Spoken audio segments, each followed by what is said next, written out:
That's right. Welcome to the internet's most secret YouTube channel, the last panel. It's great to be here, but today we happen to be talking about some remakes. But joining me today, to my right, is none other than Bob Loves Movies. How's it going, Bob? Pretty good, man. Can't complain. Maybe I can complain. I went to see Disclosure Day last night, and I thought that sucked. That sucks. I want that to be good. The first teaser that they sent out seemed kind of interesting. Yeah, the trailers were good. This was really moving up my list of anticipated movies. But to be fair, there were some people that clapped in my theater, so maybe this is going to be one of those that's going to have like a split audience where you're going to have those that are going to love it and those that are going to hate it. I was on the side that I just really was disappointed in it, but I mean, I gave it a fair shot. I'm still going to see it, but at least my expectations are low now. So who knows? Yeah, I'm curious to know what you think after you see it. Yeah, we'll see. But joining us just under Bob is none other than Warren. How's it going, Warren? It's Lunchbox Comics. It's going good. I got to see Masters of the Universe, and I have to say, it doesn't deserve a tenth of the hate that it's getting. The only thing I saw wrong with that movie was the badly planned, badly timed jokes, and some of the jokes were lame. But aside from that, though, it's He-Man. What do people expect? Well, no, it's kind of the tradition. There doesn't need No. I'm saying the hatred on it. The hatred. Oh yeah, the hatred. I have no idea. It's He-Man. Do people not remember the original He-Man? Yeah, it was right from the old cartoon. It was great. Loved it, and I'm glad I watched it. And from what I've been seeing on Twitter, there's a lot of people who are all like, I expected to hate this movie and loved it. The haters are very few and far between, and they're usually people who sell hate. So it's like, you also got to remember, it didn't make $700 million in the first day, so it's obviously a horrible movie. It's a flop. It's a flop. I see it getting a sequel, honestly. It's a flop. Oh yeah. I enjoyed it too. I thought it was pretty good. Sweet. I went the other route that weekend. I went and saw Scary Movie, whatever number we're on now. The reboot, which I don't think it counts as a remake, but they're trying to reboot the thing. I kind of wish I went and saw your movie instead, but rounding out this quattro of people. I don't know. It's Lapsed comic fan. How's it going, sir? It's amazing. It's amazing. Great. It's another beautiful day on Earth, and we're just here riding along, waiting to be disclosed about Day. That's You're how waiting to be disclosed. Disclosure Day. Well, I understand where you were going with that. I'm just wondering if that subliminally wasn't something that you're putting out there that, perhaps it's hard for you to be kind of honest with your opinions, to truly let it out. And you're right. It's like a tool to help you with your disclosure, sir. Oh no, no, you don't. I'm just thinking. I'm thinking it's about that time. But that's one thing I exude is dishonesty. It comes out of me so much. I think there's a way that you could be more honest. Is all I'm saying. I think there's a scientific way that we could do this. God damn it. So Lapsed. All I'm going to ask you to do is just, kind of clear your head. I'm going to give you a list of names. You just tell me where you'd rank it 1 through 5 without knowing what's coming next. What is? Is it just like actors, or is people I like? It's just going to be your favorite remake. So we're talking about the remake version. Okay. But just rank it 1 through 5. 1 being the best, 5 being the worst. Okay. Okay. Point Break. Ooh, no. No. 4. 4. Okay. Yeah. Fair enough. Yeah. Red Dawn.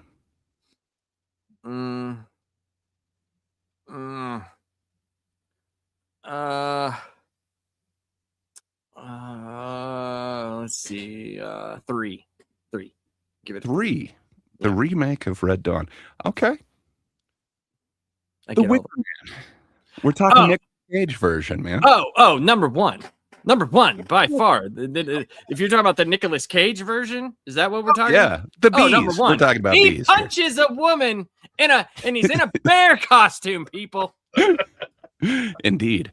Number Okay. one. Planet of the Apes, 2001. This is number 5 for me because it would Number even with the 5. horribleness, right?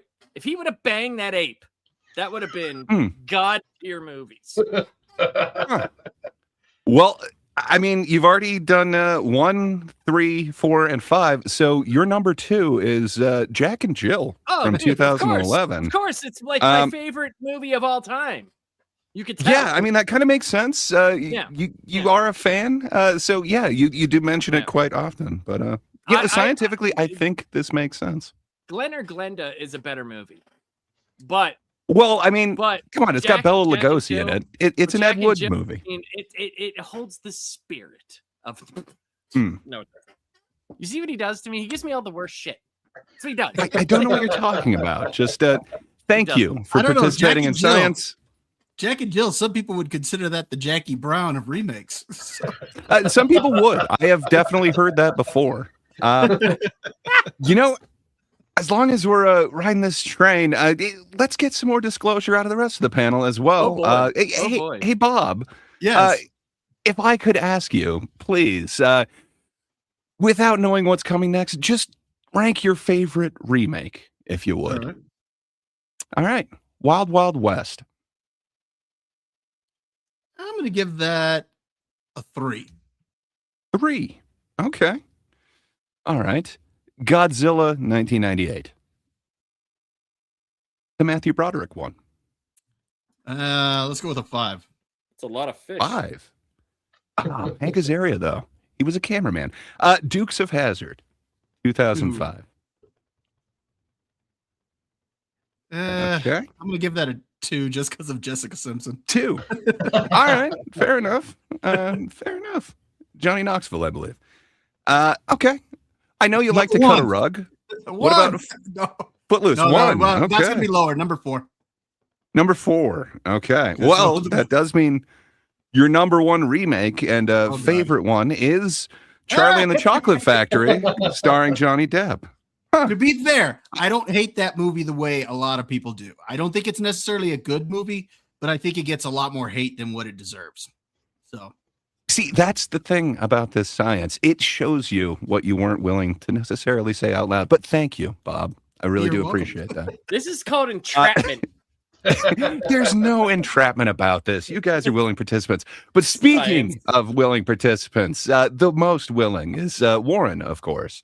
How's it going, sir? All right, sir. So without knowing what's coming next, I'm just going to ask you to rank which remake is your favorite. First one, War of the Worlds from 2005 with Tom Cruise. 4. 4. Okay. And then next we've got Mission Impossible from 1996 with Tom Cruise. See this room here? This is 2. 2. Okay. Vanilla Sky from 2001, starring Tom Cruise. 5. 5. Okay. And then 2017's The Mummy, starring Tom Cruise. Oh. Have I used 3 yet? You have not. All right, 3. 3. Meaning your favorite remake is Jack Reacher. Huh. Well, actually, it is, because that's the one on the right's the newer one, so this works. Fair enough. That is a technicality in this. Reacher is the remake. Well, you got lucky on that one, Warren. I know. This actually works out quite well. Well, you see, it's all science. I don't know what Laps is complaining about. I think we have learned a lot. And thank you. Takes shits bigger than Tom Cruise, so that works out perfectly for that role. Actually, that might be a problem. You might want to get that checked out. Could be a huge problem. Well, hell yeah. Thank you for participating with this. Lapsed, you have this question that you've asked us usually, but Mhm. you've asked us to kind of express the first time that we've kind of come into contact with whatever the topic is. Mhm. What's the first remake that you remember watching, sir? Um, that's hard. Uh, I know. shit. Um, I don't know. I don't know. But I can say this. Well, There were okay. movies that I watched that I didn't know were remakes, but the first time I was really like understood the concept, like they're remaking a whole bunch of stuff, was in the early like 2000s, when I noticed like movies of old were getting like made for TV remakes, or Mhm. like how the Shining, like Stephen King did that because he didn't like the Stanley The Kubrick Kubrick movie. one. So stuff like that, I could say probably, because there's a couple on my list that I don't want to give away. That might be the first time that I ever watched a remake, but I didn't know it was. So Hmm. that could possibly be. It'll be when I get to it on my list. I will tell you then, because I just don't want to give out the answer for that one. So, but yes. Fair enough. Uh, Warren, sir, same question to you. Do you remember the first remake that you ended up First- realizing was a remake? It was John Carpenter's The Thing, because Damn. I Yeah. watched that, and then my dad was like, "Hey, you got real. This is a remake. You should watch the original." And then he made me watch the original, which wasn't nearly as cool as the remake. But yeah, that was the first time I knew like that's the first remake I remember, honestly, because it wasn't really it was. I mean, some remakes they come right out front and say it. Other ones, like I was shocked when I was looking at remakes for this list on some Mhm. movies that were determined. Like some of the movies on my list, I didn't even know were remakes, and then they're on my list because I found out they were remake and they're awesome. So it's like, Yeah. For sure. Well, hell yeah. Same question to you, Bob. What's the first remake that you realized was a remake that you remember watching?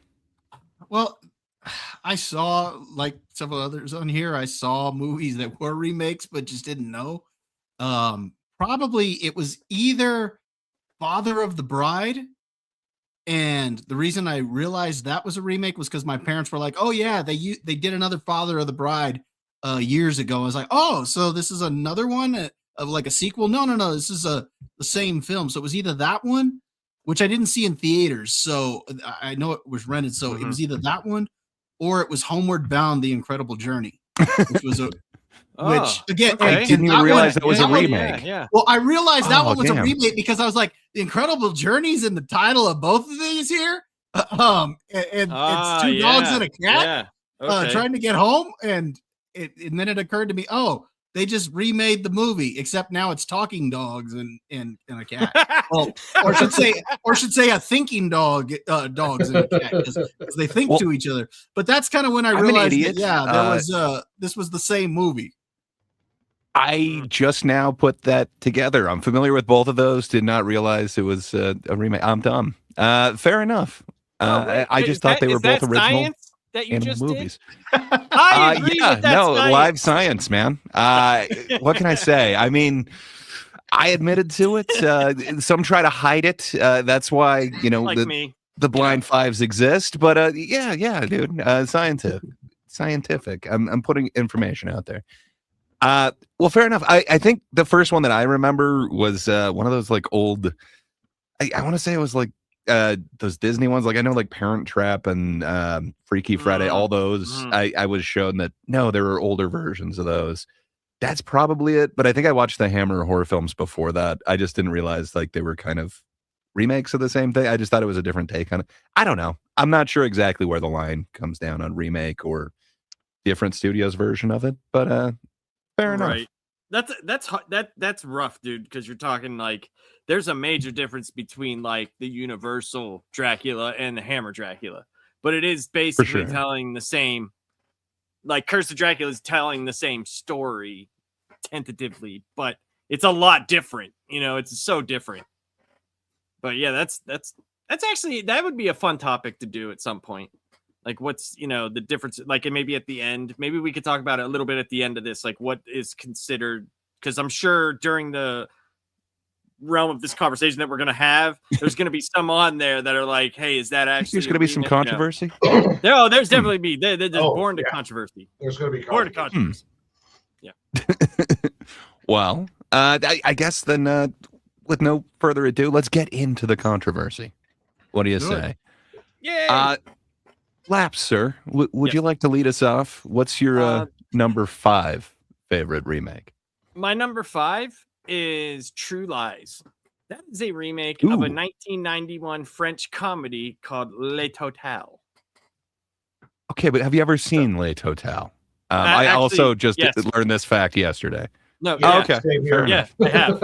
I have actually. Oh, if you haven't seen it, it's not a remake. If you haven't seen the original. Well, here's the thing. Yes, and it's not. It's not like it's the same premise, but it's not the same movie. The other one's much more comedy driven. There is only one Arnold. Much more comedy driven. So, like, I think. True Lies for me was like such a like major movie. Like that was one that, I was already out like living on my own, and it was kind of cool that like I got to see the movie. And I think I saw this with because it was 1994, I believe True Lies is, and I think I saw this with my to-be sister-in-law because I was friends with her before my brother married her. And we would go out to movies and we would go out to shows in Pittsburgh and stuff like that. And that was a movie that we went and saw together. So that was a fun memory. And then when it came out on VHS, we went and we would rent it and stuff and watch it together. And we always thought it was a fun movie. And it's one that I can go back now and still watch and enjoy it just as much because the banter and the relationship between Curtis and Schwarzenegger holds up. It holds up still. And the action is that of to where it's not so much on screen that it takes you out of the, gets you into the uncanny valley. You could still enjoy the action in that movie and stuff. So it's a lot of fun. And I think it's a very good movie and people should still watch it today. Well, you mentioned that the original one is much more of a comedy. There's still so much comedic stuff going on in this one. There is, but it's more, okay. I enjoy a lot of it. It's more like, you know how like when you're watching like a straight comedy movie, you could tell like there's like the jokes per minute is more without as much of a serious tone, where True Lies is funny and it has a lot of funny stuff, but there are serious tones to it. It could be just because it was subtitled that I didn't get the serious tone to the movie. But some of the music and some of the parts that you'll see, like when something's happening, you're like, oh yeah, there's no stakes to this. They're gonna make it out of here. There's fucking slide whistles happening right now while they're getting shot. Like, you don't know. The horse might not make it to the pool. You never know. That's true. I don't know. But like some of those things might be lost in translation too. So but French movies to me like are not ones that I watch a lot of, because I went through like this period where I was downloading like when Prodigy and what was that, America Online and everything, they would have these like chat rooms that people would put hubs up to their T1s and T4s. Do you guys remember those, like the servers that people could buy? And people had like tons of VHS rips that they would do. There was a machine that you could use and it would like digitize it into an MPEG. Remember those? MPEGs, dude. Yeah. I remember. Like before AVI MPEGs. Containers were a thing. Oh, these were so terrible. But that's actually how I heard of this movie, and it was subtitled with Windows Movie Maker. So someone just the best ones are. put the subtitle, so it was like the black boxes with the white letters on it. Mm-hmm. Yeah. So, yep. But good movie nonetheless. Like I still think True Lies is a better movie, but maybe I don't get the whole. I'm fully open to the interpretation that I don't get the whole nuance of the other movie. But yeah. Fair enough. Good poll. Good choice. I think that's got to be like top 10 exactly. Tom Arnold performances. I mean, come on, man. Nightmares and Nerdscapes. Nothing makes you feel older than an MPEG screener on Winamp. No, you're dude. So right, dude. So right. I remember backloading those into my playlist. That took 9 years to load. And Nightmares and Nerdscapes weighs in with his choice for number 5, A Star Is Born. I dig it. I can see why. It's not my least favorite Bradley Cooper one, but fair enough. All right, let's go kind of diagonally on this one. Bob, what's your number 5 favorite remake movie? For this one, for this list, I tried to find films that I had a lot of fun watching. So there might actually be remakes that I consider better, but these are probably the ones I've had the most fun watching over the years. And so for me, my number 5 is King Kong, 2005. I love the Peter Jackson film. He was hot coming off of the Lord of the Rings at that time, and his name carried a lot of weight. The cast is pretty good in the film. This is one of those movies where I didn't hate Jack Black, and so I actually had a good time with this one. In fact, I think Jack Black's hilarious. Every time they keep having a member of their crew get eaten, they're like, "Oh, he would want us to continue making the movie." And gotta do it for him. So yeah, but what I like about it is that it's actually a fairly true remake to the spirit and a lot of the scenes of the original 1933 film, and that makes it, I think, well, you could tell he really liked the source material, but he used modern technology to update a lot of that stuff, and I thought that it was really good. It still had the same sad ending where Kong dies at the end, and I love Jack Black quoting that line at the end that it was beauty who killed the beast. I thought that it was great. So Kong 2005 for me is my number 5. But how do you feel about the ice skating scene? Okay, yeah, that one was a little rough because he's sitting there sliding around on the pond. Do you have that amount of control of your ass? That is, well, he does apparently. That is muscle control beyond human, escape right there. Yes, but I think overall it's a fun movie. Yeah, no, it is. In proportion to man, ape is more muscular. I'm just saying. I don't know the gluteal strength, but have you ever pulled on one of those ropes at like the zoo where you can? Anyway, yes, good. I have, and I've never won. Yeah, same. Never. Well, good choice, Bob. That one, it definitely hits unlike a lot of those other remakes. What kind of comes to mind is like Mighty Joe Young, which kind of a competitor with King Kong back in the day. But yeah, that remake doesn't hit the same. It doesn't have a cinematic feel to it. Yeah. Good choice, man. Thanks. All right, Warren, sir. What's your number 5 favorite remake? My number 5 is Dune, the newest version of Dune. I remember watching the older one, and I mean it's not a bad movie by no means, especially at the time period they put it out. But the new version just hits great. There's a lot of really beautiful cinematography in that with like the scene where he's talking with his father and the ships are like coming into the water, and with the sandworm and pretty good acting. I like the sequel. I'm looking forward to the third one. I wish I liked Dune. I wish I liked it because I want. No, I'm just being honest. Like my brother's like, you got to see it, and I watched it, and it's like, okay, it looks amazing though. Yeah, it's beautiful. It's a beautiful movie, man. It does seem to drag sometimes though, a little bit. Like everyone's taking Prozac or something, sometimes. But there's it was very beautifully filmed, and the special effects are really, really, really good in it. Really good, man. Yeah, really good. To be honest, like I wish. I don't know. Like, there's something about it, and I didn't watch the second one, and I need to. Maybe I will appreciate. It makes all the difference. Yeah. Does it? Okay, well then, it did it for me. Oh, okay. Well, then I'll Yeah, the watch second one pumps up a lot of stuff, and it does quite a bit more emoting, if you will, from the actors on a lot of ways, and just a lot more stuff going on, and it's good. It made me more excited for the third one, watching the second. Yeah. Like, And Dune's the second one's edited a lot faster too. So if you think the first one was slow paced at all, this doesn't have that. He wanted it to be like a Wile E. Coyote cartoon, it's and that's more kind of they give you they make it seem like you should already know things before you watch it. That yeah. was where I was just like, because I saw it in a theater, the first one, and I was like, what is he talking about? And my brother's just like, shut up. Deep dive into a very immersive world.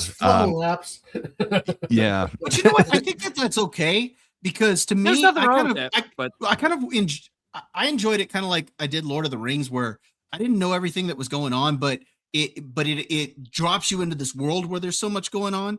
And to me, it just adds to the scale that, okay, there are all these cultures and everything that got all their history and everything. So while I don't understand everything that's going on with them, it lets me know that this is a kind of a vast thing. So that's the way I kind of looked at it, the same way I did the Lord of the Rings. And Warren, like, Dune is one that I didn't put on my list, but it's one I would consider better than several that I have on my list. It's just I had more fun with the others, but I would definitely consider it better. Those are excellent films. How dare I'm you excited say about better the third than one. the Sting one? How dare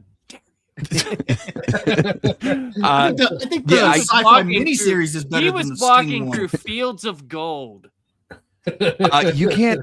I'm just saying you got to see part 2, I'll watch and part 2. then you I can compare definitely it will. against Sting. But I think it's a great choice, Warren. I echo a lot of Bob's sentiment. It just barely missed my list, but man, it is one of my all-time favorite Chalamet performance, perhaps the only one that I respect. And man, that box scene, like, there's just so much awesomeness in this one. I wish it had a little bit more of the pacing of the second one, but I think that film is beautiful, and I understand why it's on your list for sure. Well, I guess that all nice things about your guys' movies. Yeah, you sure did. Well, good times. I respect them. They are good choices. Oh, here we go. So I don't know if you're going to respect my choice, but my number 5 remake comes from 1988. It's a Richard Donner film. It's a remake, but it's unlike a lot of other remakes. It's kind of a modern reinterpretation of it.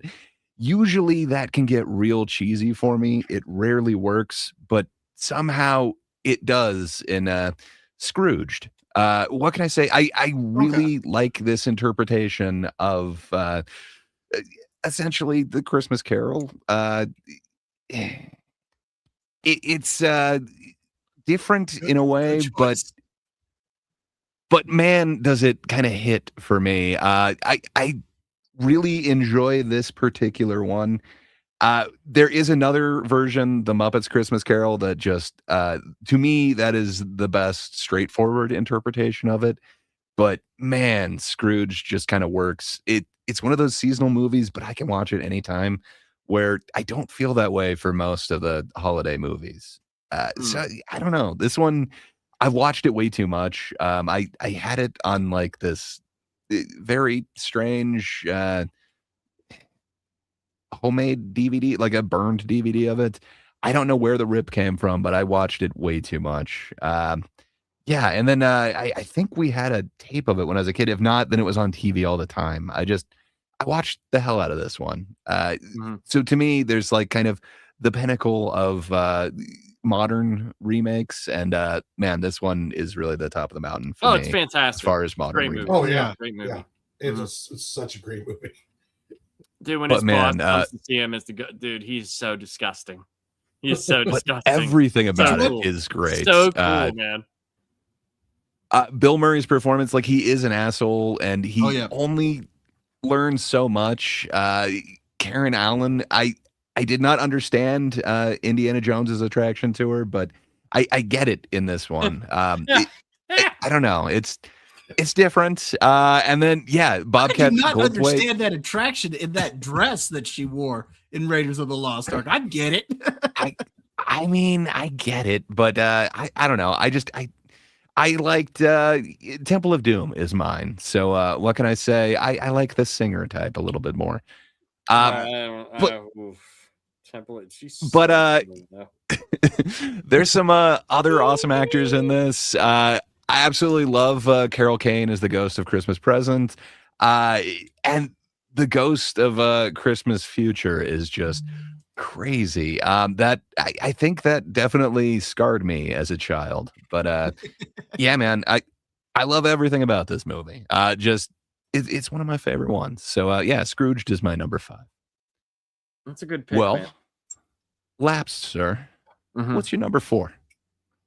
My number 4 is probably the first remake that I saw.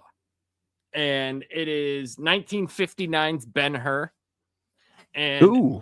that is a remake of the 1925 film, the Ben-Hur, what is it, the Jesus Christ something, or the Christ story, something, I can't remember. Yeah.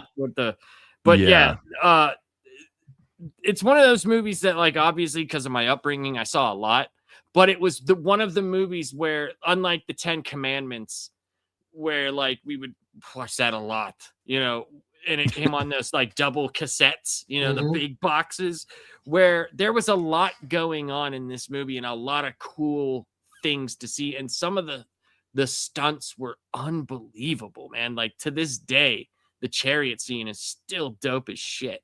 You know what I mean? Like, it's still the fact that those dudes were doing that, like, and probably didn't get paid that much, and Not apparently enough. that was the thing in Charlton Heston movies, because of how famous he was. A lot of like budgets went to his salary, and like you could read up on it, like a lot of his older movies.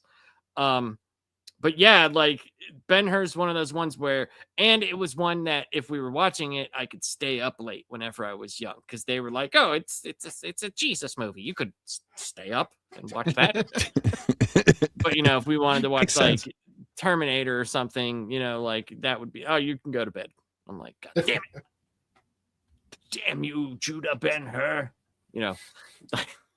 But it's a great movie. Pull.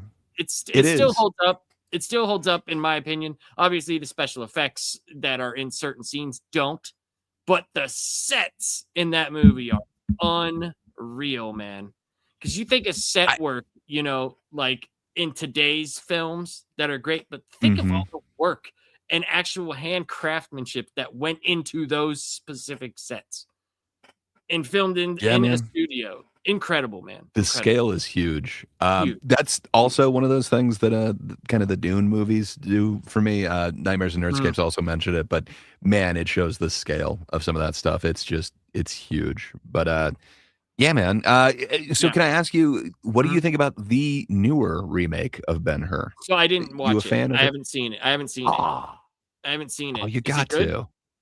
I don't know. I never saw it. Oh, you got to see it because you pay. How was it? I have no idea. I didn't see it. Well, it's not on my list of best remakes ever. So because I didn't see all of the versions of Ben-Hur, my pick is slighted for some reason. See what he does? I mean, there's an asterisk on the book. See what he does. See how he treats me. See, what he's saying is you might like the new Ben-Hur even better. There is no way. There is no way. The only way that a Ben-Hur could have gotten better is if the Pharaoh is played by Jack Palance, and you had a Jack Palance, like just an epic stare-off with Charlton Heston and them. How much movies haven't been the same since Charlton Heston stopped making them. They have not been the same since. You gotta have like whose bottom lip can get to their chin fastest, like yeah. But Ben, okay, Bob, sir, good choice, Laps. Bob, sir, what is your number 4 choice of your favorite remake? All right, my number 4 is 1996 Ransom. Ooh. Interesting choice. Yeah, so Ransom, let me see. I'm wanting to get the year on it. It's a remake of a 1956 film, and it's got like the same basic plot and whatnot. But of course, because of the newer or updated time, they were able to put more money into or have a bigger budget into the shootouts and stuff like that. But Mel Gibson's performance in that movie, I think, is fantastic. And Gary Sinise as the villain is also incredibly good. The scene, I think, where he goes into the house to collect the reward and the little boy just loses his, loses it and urinates on himself when he hears the voice. And Mel Gibson realizes, oh crap, this guy was really behind it. I think that's just an amazing sequence. The whole movie itself is awesome. And just this whole concept of, taking this ransom and turning it into a reward and having people hunt him down, and it threw the criminals off their game entirely. I just thought that was a great movie. And again, the performances are fantastic.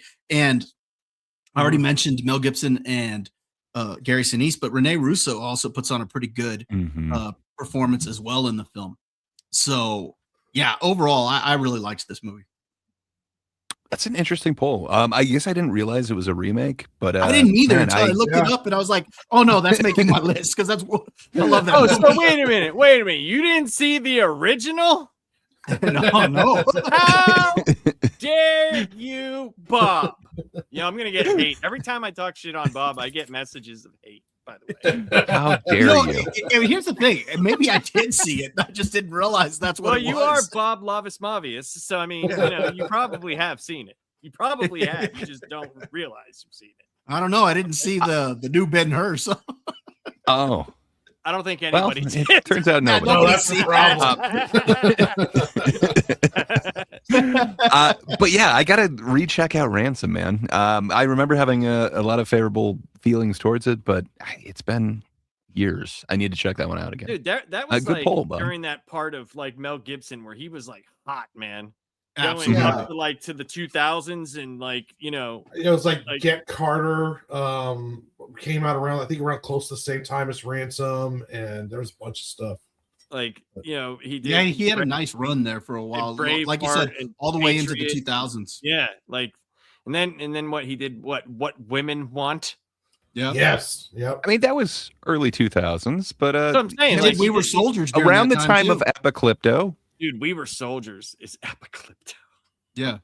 I was in Fort Hood, Texas in the first Cavalry when that movie came out, and they actually had Mel Gibson come to the base and talk to some soldiers. We didn't get to talk to him. It was only higher ups that got to talk to him, but that movie was big in the first Cavalry when that. Dude, We Were Soldiers is awesome. I love that. Great movie. Because that's like when all those movies, like what the Thin Red Line and like other things were like within that like 3-year span. Yeah, it's when it's the Saving Private Ryan genre kicked off, and it was like all these war movies. Yep. And then there was like the HBO Band of Brothers, which is fantastic. And the Pacific, another one's great too. Yeah. Yep. Yeah, there was Nightmares and Nerdscapes weighed in, and I don't think we talked about it yet, but his number 4 is 310 to Yuma. Hell of a remake. I don't know why I didn't think of that, but as far as Westerns go, I dig that one. There's a couple other remakes in Westerns that I might put a little bit higher, but respectable choice. As far as cow explosions go, huge. Big fan of it. Warren, sir, what's your number 4? Well, mine is 310 to Yuma was close to be on my list, but instead the Western that made mine was True Grit. God damn it. I believe Coen Brothers. Good choice. Steinfeld, Damon, Brolin, Bridges. I mean, just a great movie. I think Haley Steinfeld, she was nominated for an Oscar for that one. That was the first time I've ever seen Haley Steinfeld or whatever her name is. But yeah, that's correct. Yeah, just an excellent movie. And Jeff Bridges pulling off a role that the Duke did and doing a really great job. Great job, by the way. Amazing job in that role. And I even liked Matt Damon's role in it. Everyone in it was just hitting top notch in that movie. I think 310 is close. But that one is one of my favorite little Western remakes. Yeah, so True Grit was on my honorable mentions. Because like Same. so my dad was a huge John Wayne fan, like Yeah. huge. And I bought him both of those like silver collection of John Wayne DVDs. So when he passed away, I actually started watching some of them, you know. And True Grit, the whole Rooster Cogburn character, has some really epic lines. But like, if you really look at it, I think it was the stuff surrounding John Wayne. Because like you watch him and he plays just as like the Cowboys. He plays it the same as he always does. Not that there's anything wrong with that. He was like literally made for Westerns. You know what I mean? Like The he's eye patch, made. though. What's that? Yeah, exactly. The eye patch sells it. He's made for Westerns, but man, dude, the Brolin and showing up, you know, as he does through the movie, because you know you have to have the chase first. The creek scene, I think, is so much better in the new one than it was in the original. Yeah. Because it's sold, the atmosphere is sold so much more because they had more time to tell that story. So whenever she finally meets up with him, it's like, oh fuck, there was so much tension. You know what I mean? Like what? Like it just, I don't know. And I agree with you. Like I think I might like 3:10 to Yuma better as a movie, but that movie in particular, just because I've seen it so many times, that's like True Grit, the Cowboys, and Rio Grande. Those are ones that I've seen. Rio Bravo, like so many times with my dad, where he didn't really care for the new one, where I did. I was like, oh, let's watch this new one. I heard it's really good. And he was just like, it's not John Wayne. And I'm like, no shit, it's not. John Wayne is dead, okay? It's not any new movies.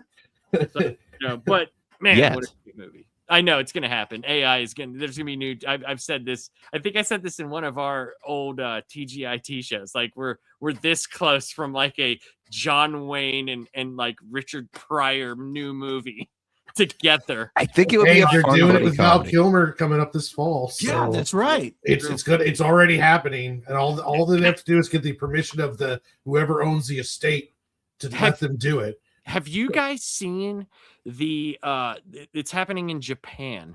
They're doing like stage shows of like Jujutsu Kaisen, Naruto, and stuff. But have you seen what they're doing with it? They're doing like real people mixed with the holograms. Dude, some of these fights, go look them up, dude. They're unbelievable. And I'm like, why can't they make a movie like this? Make this movie the way this looks. Like, dude, they're doing like all the crazy anime moves, and it's like right in front of you. It looks incredible. Go look it up, man. It is unreal, dude. They've done Naruto, Bleach, Jujutsu Kaisen, what's the one? Demon Slayer. Demon Slayer. Yeah. Demon Slayer. Dude, unreal looking, man. Unbelievable. And if that's like where they can take movies and stuff, like I wouldn't be as opposed to that maybe for action movies. But like, dude, it looked amazing.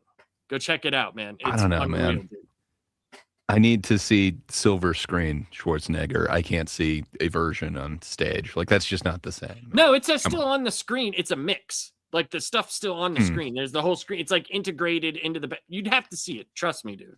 It looks amazing. I'll give it a try. I know you're a fan of live performance arts and the theater. So, yeah, what can I say? I will not yuck your yum. Fair enough. I'll check it out, sir. But yeah, I guess that brings it to me and my choice for number 4. So I chose kind of a group for my number 4. I wanted to get like kind of the American remake of another film. I think that was a really common trend, especially for a while in kind of the early 2000s.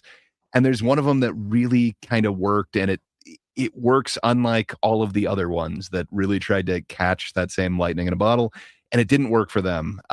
So for me, it's a Gore Verbinski film, and you probably are all familiar with Gore Verbinski, but in case you aren't, he did a bunch of the Pirates movies, but he also did some interesting ones, Rango, the Lone Ranger.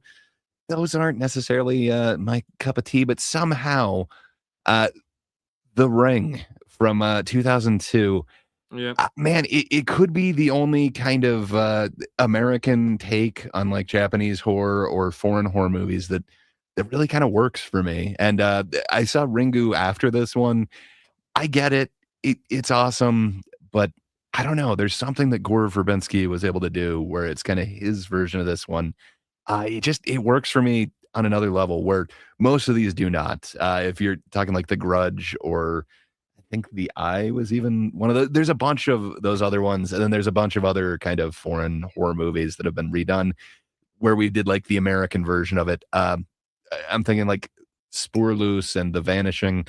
It just doesn't work for me, but somehow The Ring does. So yeah, my number 4 is The Ring. It's an interesting one that I actually went back and kind of watched last year, but Naomi Watts' performance in that is really underrated.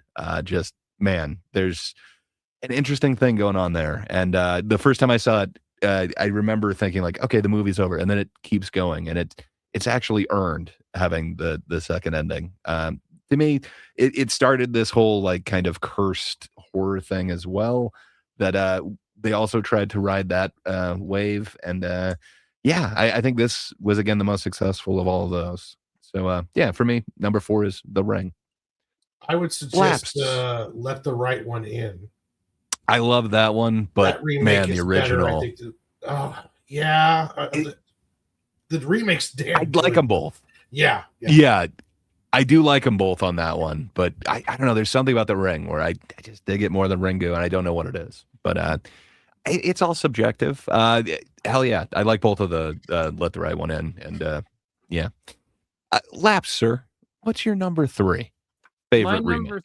My number 3 is The Departed. It's a remake of the 2002 Hong Kong film Internal Affairs, which I have not seen. I want to like see cheating, it. Sir. Yeah, it's almost like not seeing the movie, right? Who would have guessed? Who would have guessed? It's something I do want to see. I do want to see it. I did a lot of reading on it. So while I was working today, right?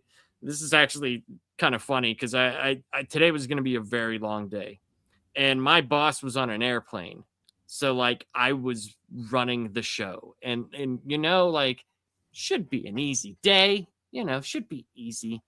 And I go onto our system, and how our system works is like you load in something, and then it displays all the information for it, right? So I load something in, and I look, and like there's no information. Like documents are missing, contracts are missing, everything's missing. So then I, sat there for a second. I was like, this isn't good. This can't be good. And yeah, I got phone call after phone call about how there's no documents and no anything. Everything's. Am I frozen? Oh no, you're there, dude. Yeah, he turned into smoke. Your head was down here. Warren's. No one was moving. I was like, am I frozen? What is happening? You're good, man. Okay, anyway. Yeah, like, dude, all I had to do was put out fires today because nothing was working right. So I was doing some information hunting on this, and I actually want to see Internal Affairs and see if it's any good. But I like The Departed quite a bit. See, I'm like you. I haven't seen the film that it's based on.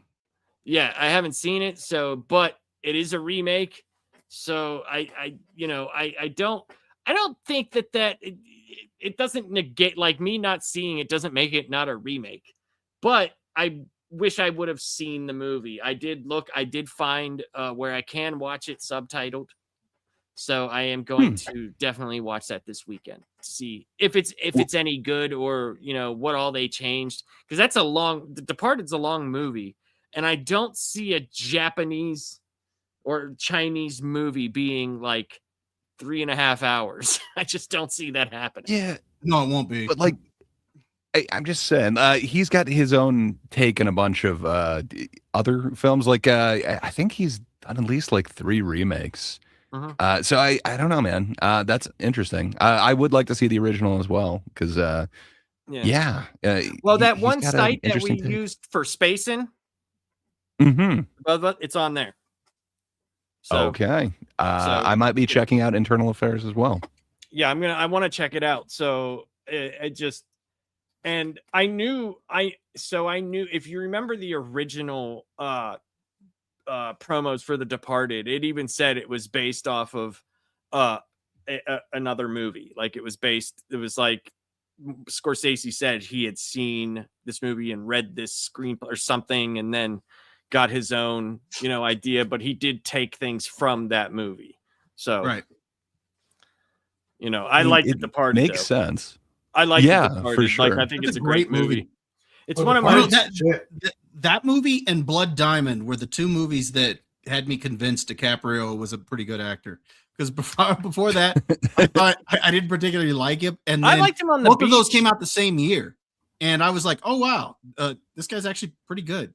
I like I him thought on he the should have beach. won an I thought Oscar it for was Departed. Honestly, I mean, but he had to get raped by a bear to win an Oscar. But Hey man, that scene is awesome. That bear was horny. But yeah, that's I thought, number 3, The Fly. Yeah. Okay. Yeah, Nightmares and Nerdscapes weighs in with the Cronenberg The Fly. Man, it's up there as far as Goldblum performances. Oh, it's it was 100%. hovering just in my honorable mentions. I respect it, man. It is up there. The 25 minutes before he's gets fucked up it might be the most Goldblum, except for him in the come on, Jeep Ian in Malcolm. Jurassic Park.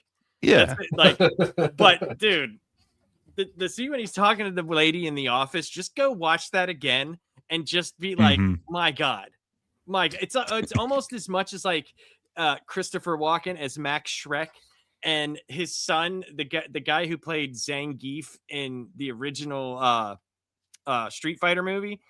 Go watch Batman Returns, right? And watch how that guy is doing a Christopher Walken impression in front of Christopher Walken's face the entire time. And you're just like, what the fuck? But that's all right. I got to go back and watch for that. Much Goldblum is Goldblum in the first like 25 minutes of The Fly, and it's fucking amazing. It's fantastic. Yeah. And Nightmares and Nerdscapes also points out in your favorite Leo scene that the bear only got to second base. Well, remember whenever they did want to keep their rating. He was on his stomach, and they did show. We don't know how much went. He may have had a rip in his pants somewhere. We don't know. We don't know. But I couldn't walk after that scene. So I mean, he couldn't do anything after that scene. Well, I don't know if there's much more to add to that, but hey, Bob, what do you have as your number 3 remake? Well, this one doesn't have any traumatic scenes like a bear scene or anything like that. But my number 3 it's actually one of the films that I just found to be a lot of fun as far as a remake, and that is 1998's The Parent Trap. Oh, okay. I actually think that this is a case in which the film is better than the original. And I think the cast is really good. Lindsay Lohan, she's fantastic as the two girls. Okay. And what I liked was that they kept the original concept where in the original Haley Mills played both of them. They didn't get a set of twins to play them. They actually had one actress playing both roles. And so they kept that kind of that tradition. Natasha Richardson, Dennis Quaid, they're really good in the film. I also like that they brought in the in a cameo the one who played the girlfriend in the original film. She played the mother of the girlfriend in this one. Oh, nice. So I thought that was kind of a neat little twist. The only thing that would have made it better is if Haley Mills herself would have made a cameo. But in this case, again, I think it's just a better it's just a better interpretation of The Parent Trap. At least I think that it is.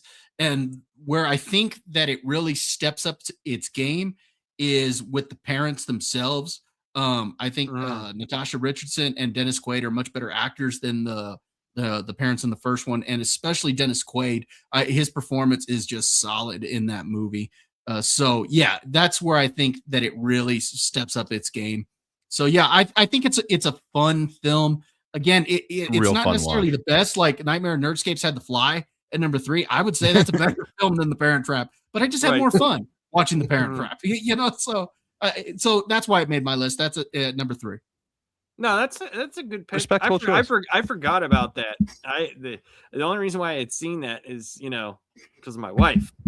So, and I had seen the original one many times, and yeah, I totally forgot about that movie.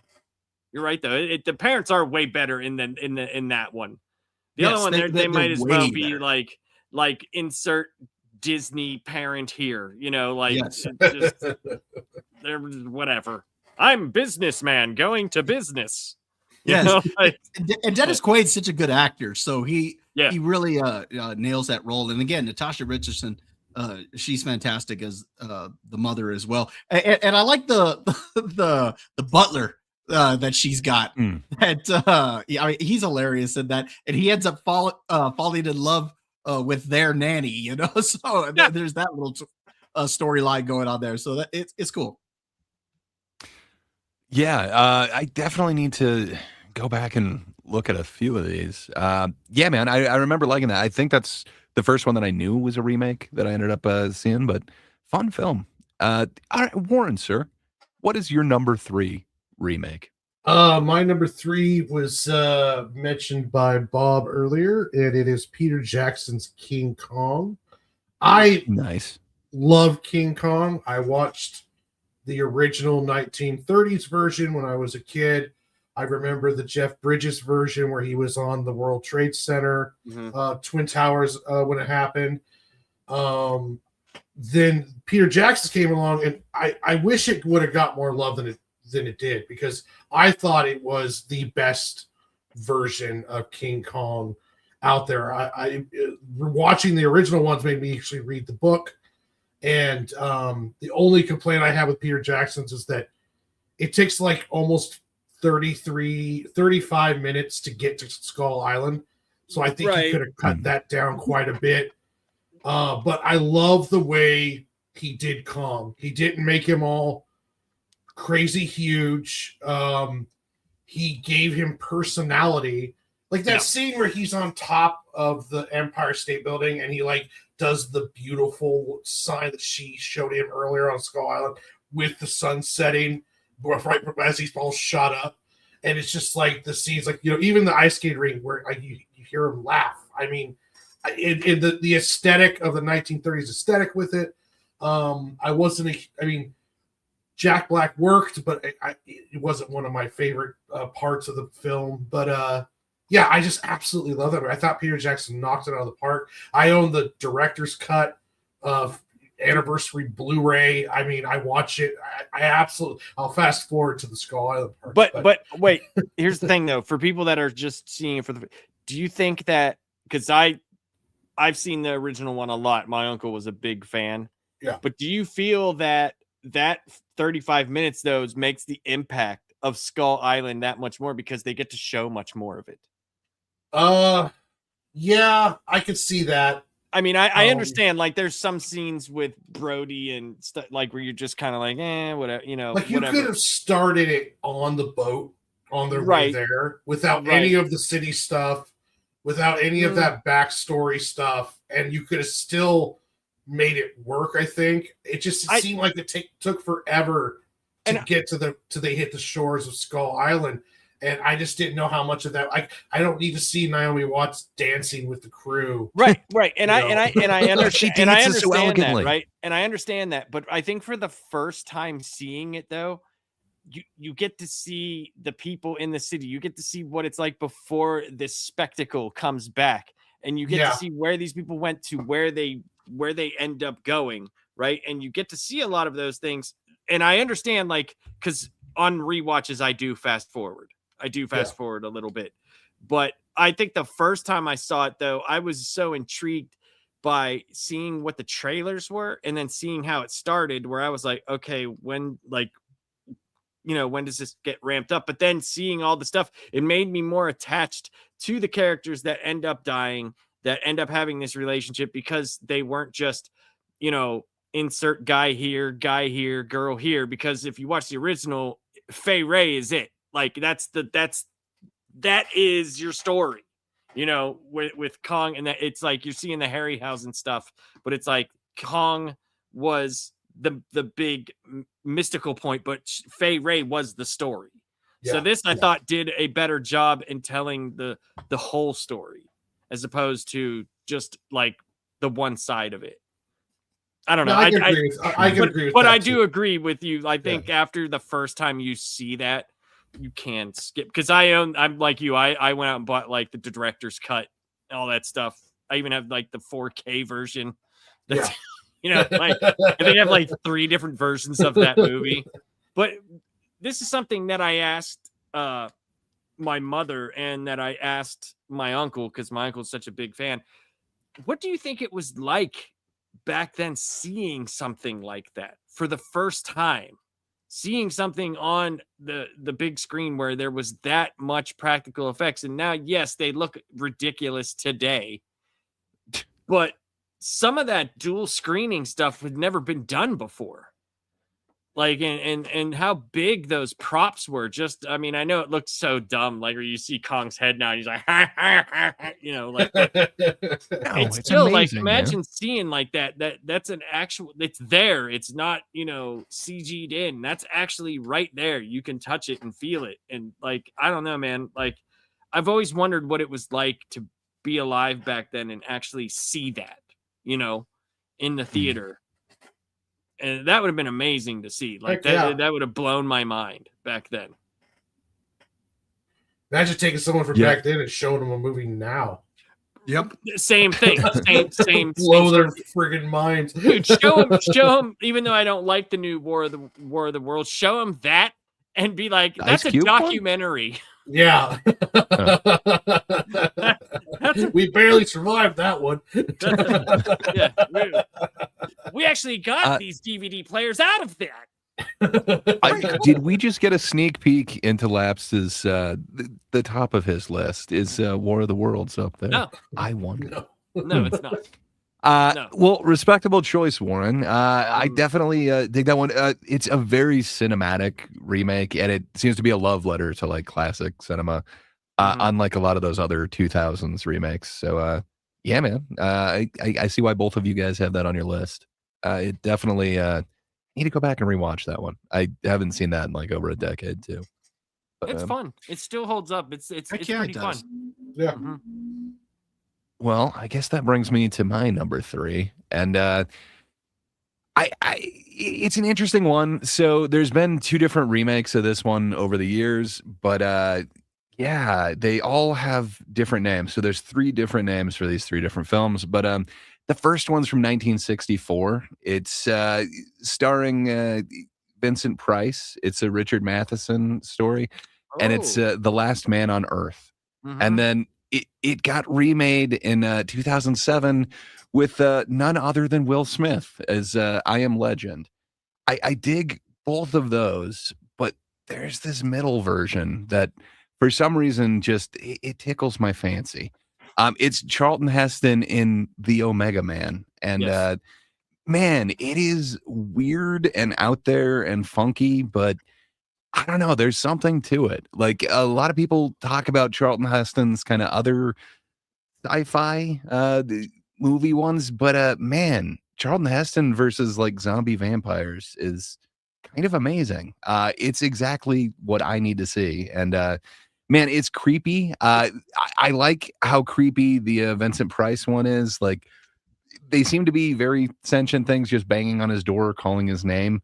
I could see how that would drive you crazy, but man, what they become in the Omega Man is just, it's something interesting. And just the scope of it is, I don't know. It deserves more recognition than it gets, but man, I absolutely love this. I think it's my favorite Charlton Heston performance, and man, the use of afros in this is just spot on. Too. He is so Heston. Dude, he almost like takes the when he's like propping the door and he's doing he almost does the Bill Shatner run. The whole, like, dude, he is so he is the most Heston in that movie. Even whenever he's like giving Jesus water, no, nothing, no. I know, dude. I actually love that movie. That's a fantastic pick. I totally forgot about that. It's a great movie. It doesn't get the love that a lot of his other ones do.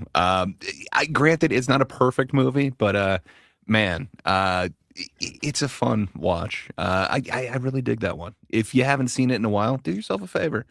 Check out the Omega Man. Well, Lapser, what's your number 2 favorite remake? My number 2, I'm not a huge fan of horror movies, but this one was cool to me because of the original taking place in Pittsburgh and obviously, the Dead series, but Dawn of the Dead 2004, I thought was fun. I like it. I actually like that movie. One of the Zack Snyder, huh? Zack Snyder things that I actually like. Because he's, doing other people's material, which he does very well. Yeah. It's as just long as not he doesn't have to write it, he's golden. Yeah, like What if so, he's Be the a director, cinematographer, don't though? be a writer. He's the best cinematographer. But come on, shots of wheat. I like it. I thought it was cool, man. And they did a whole thing in the Monroeville Mall for the reshowing of this. They showed the original one and then this one, and I went to that. And Tom Savini was there, and it was really cool, man. And every time he would go to these things, he would bring like a bunch of cool like props that he made from these original movies that he had like the plaster casts for.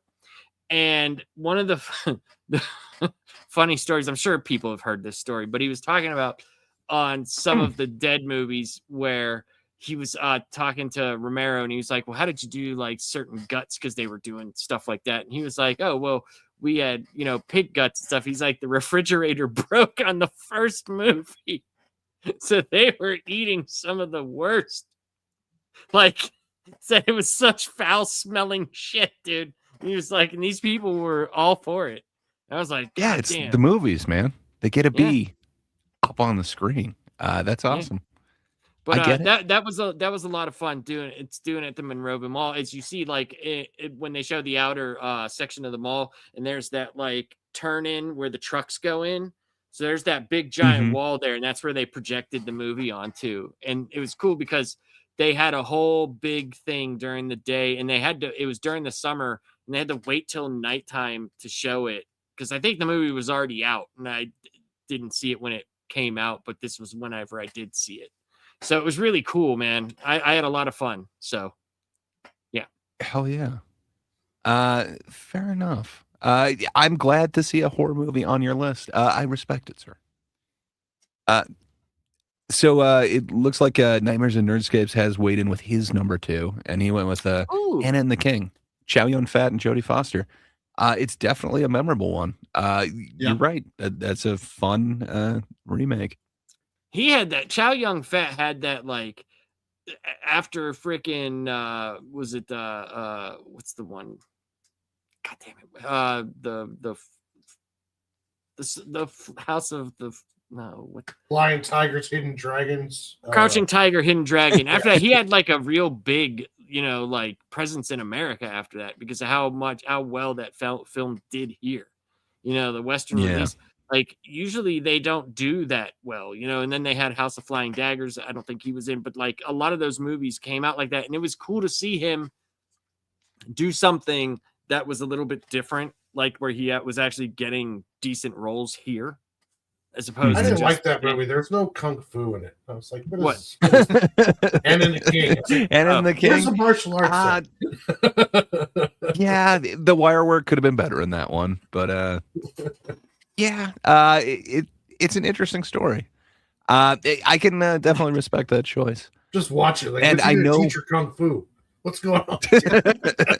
Well, that happened off screen, but it's implied, man. They were doing like morning kata and stuff. Maybe like she was still a little bit off of her Nell kick, where she was like pum.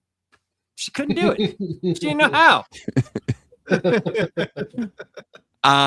Well, Bob, sir, I respect your decisions. What did you decide as your number 2 remake? My number 2, we've actually already talked about it, but both my number 2 and my number 1 are films that I rewatch a lot and I have a good time with. My number 2, True Lies. That is, and I'll be honest. Oh, hell yeah. I didn't know this was a remake until I started researching this. And then when I found out it was a remake, I was like, this kind of like Ransom. it was like, okay, this is going on my list because these are films that I've really enjoyed. True Lies, I have an absolute blast with. If you remember when we did our Arnold list, that was my number one Arnold movie. And For so I think that it's just great. You already mentioned how it's one of Tom Arnold's best performances, might be his best performance. He's absolutely so. hilarious in that But film. The Stupids. Yeah, The Stupids is a decent movie. he's got great chemistry with Arnold Schwarzenegger in that film. And of course, Jamie Lee Curtis is awesome in it. We know Charlton Heston makes an appearance in it. So yet again, we have Heston on this list. But yeah, so yeah, it's a great film. Just a good time, good action flick. It's got the family element to it. It's got some humor on it. I love the scene when they where he set her up to for an adventure, and of course they break in and they're not arresting him, but they're kidnapping him. And as they're taking him out, he's like, just be quiet. She's like, Harry, let me handle this. I got this, because she thought the whole time, they were there for her. It's a great film. I love it. So True Lies, that's my number 2. We got so let me be a jerk to you as well, Bob, and call you out. Have you seen the original French? Yeah, no, I've never seen the original. Again, I didn't even know this was a remake until I again looked it up on this list.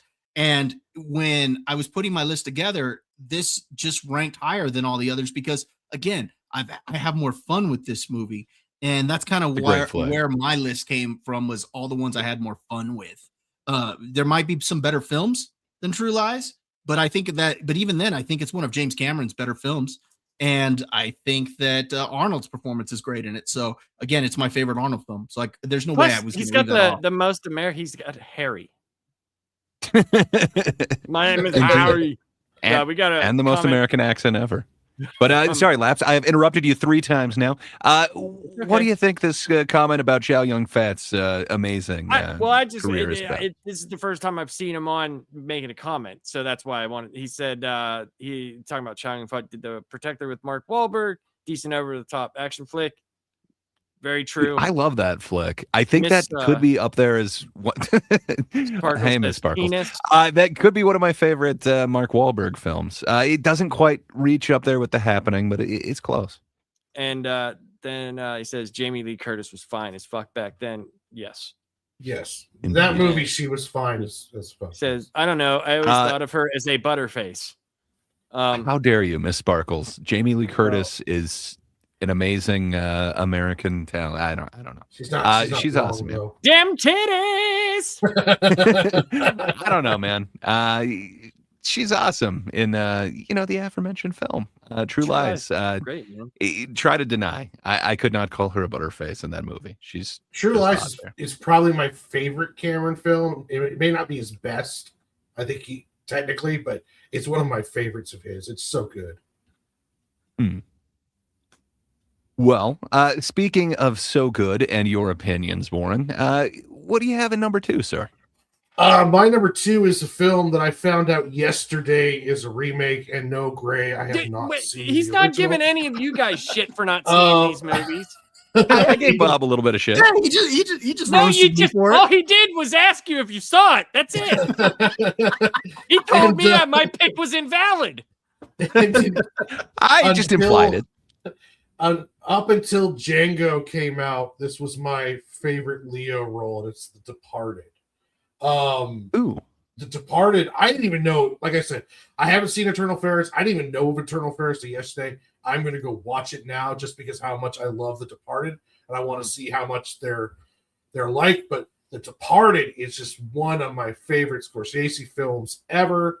I always thought it was kind of like a weird cinematic fan fiction about Whitey Bulger. I had no idea that it was going off of a Japanese film that like those lines. I mean, even though it was mentioned, I didn't ever remember it being talked about. So yeah, I absolutely love The Departed. It's like 3 hours long. It doesn't even feel like it. And everyone in that is just top-notch acting, all the way from Baldwin, Wahlberg. Everyone in that is just top notch and just hits off like crazy. It's one of the best elevator scenes ever. Oh yeah. Yeah. Mike Jenkins says Internal Affairs is a must if you like Hong Kong action, which I do. So. I love a lot of Golden Harvest movies. That's just one that I never saw. So whenever I was doing this list and I saw that was, took place off of that, I was like, ooh, I got to see this. I must see this. So I thought that, 100%, I will definitely see this movie. It's on my must watch list now, just so I can see how similar it is. Yep. Nightmares and Nerdscapes weighs in Anthony Anderson's best role by a mile. Do you forget Harold and Kumar, where he played the fast food worker? How dare you, sir? We're all trying to forget Harold and Kumar. You can't do it. Fair enough. So I guess my number 2, it's kind of related in that it's also a Martin Scorsese remake, but it's a little different. I don't know. Previously, I'd kind of known both Scorsese and the lead actor to be a certain type of film, if you will. But I had kind of never seen this side of them. So mine is 1991's Cape Fear, starring Robert De Niro. That was actually on my honorable mentions list. Yep. Dude, I've never been scared of De Niro or seen De Niro as like any sort of tough guy. Like, I don't know. I always kind of viewed him as kind of the goofy guy. Like, I don't know. I gotta say, I didn't see him as I saw him more as like the Midnight Run type. But I didn't see him as kind of this threat. And man, like Taxi the Driver? places that De Niro is. I like Taxi Driver. I got to be honest. The first the first car that I bought was a van, and instead of a rear view mirror, it just had a headshot of De Niro from Taxi Driver.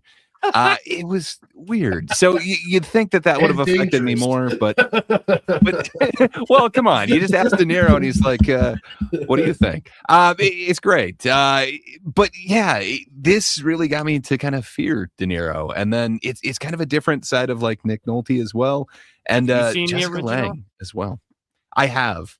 There's something that Scorsese kind of brings to it. And then I think they're 2 episodes into it, but Apple actually is doing their reimagining. I was just about to ask. They have a brand new one. I don't know if it's out yet or not. Yeah. Is it a series or is it a movie? Yes. It's a series, but they usually do like 8 episodes. So it's basically like a 4-hour movie. Yeah.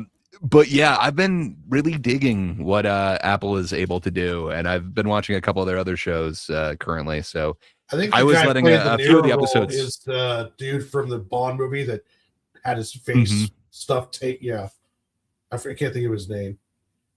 Yeah, it's a really star-studded cast. So I have high hopes for this, but I love the original, and it seems like there's no way that this could have matched it. But man, what Scorsese kind of brings to it is a different type of dark, and I can't be in a movie theater and not think of this. I kind of gave somebody this movie, the Cape Fear movie theater experience, when I was watching the new version of Naked Gun.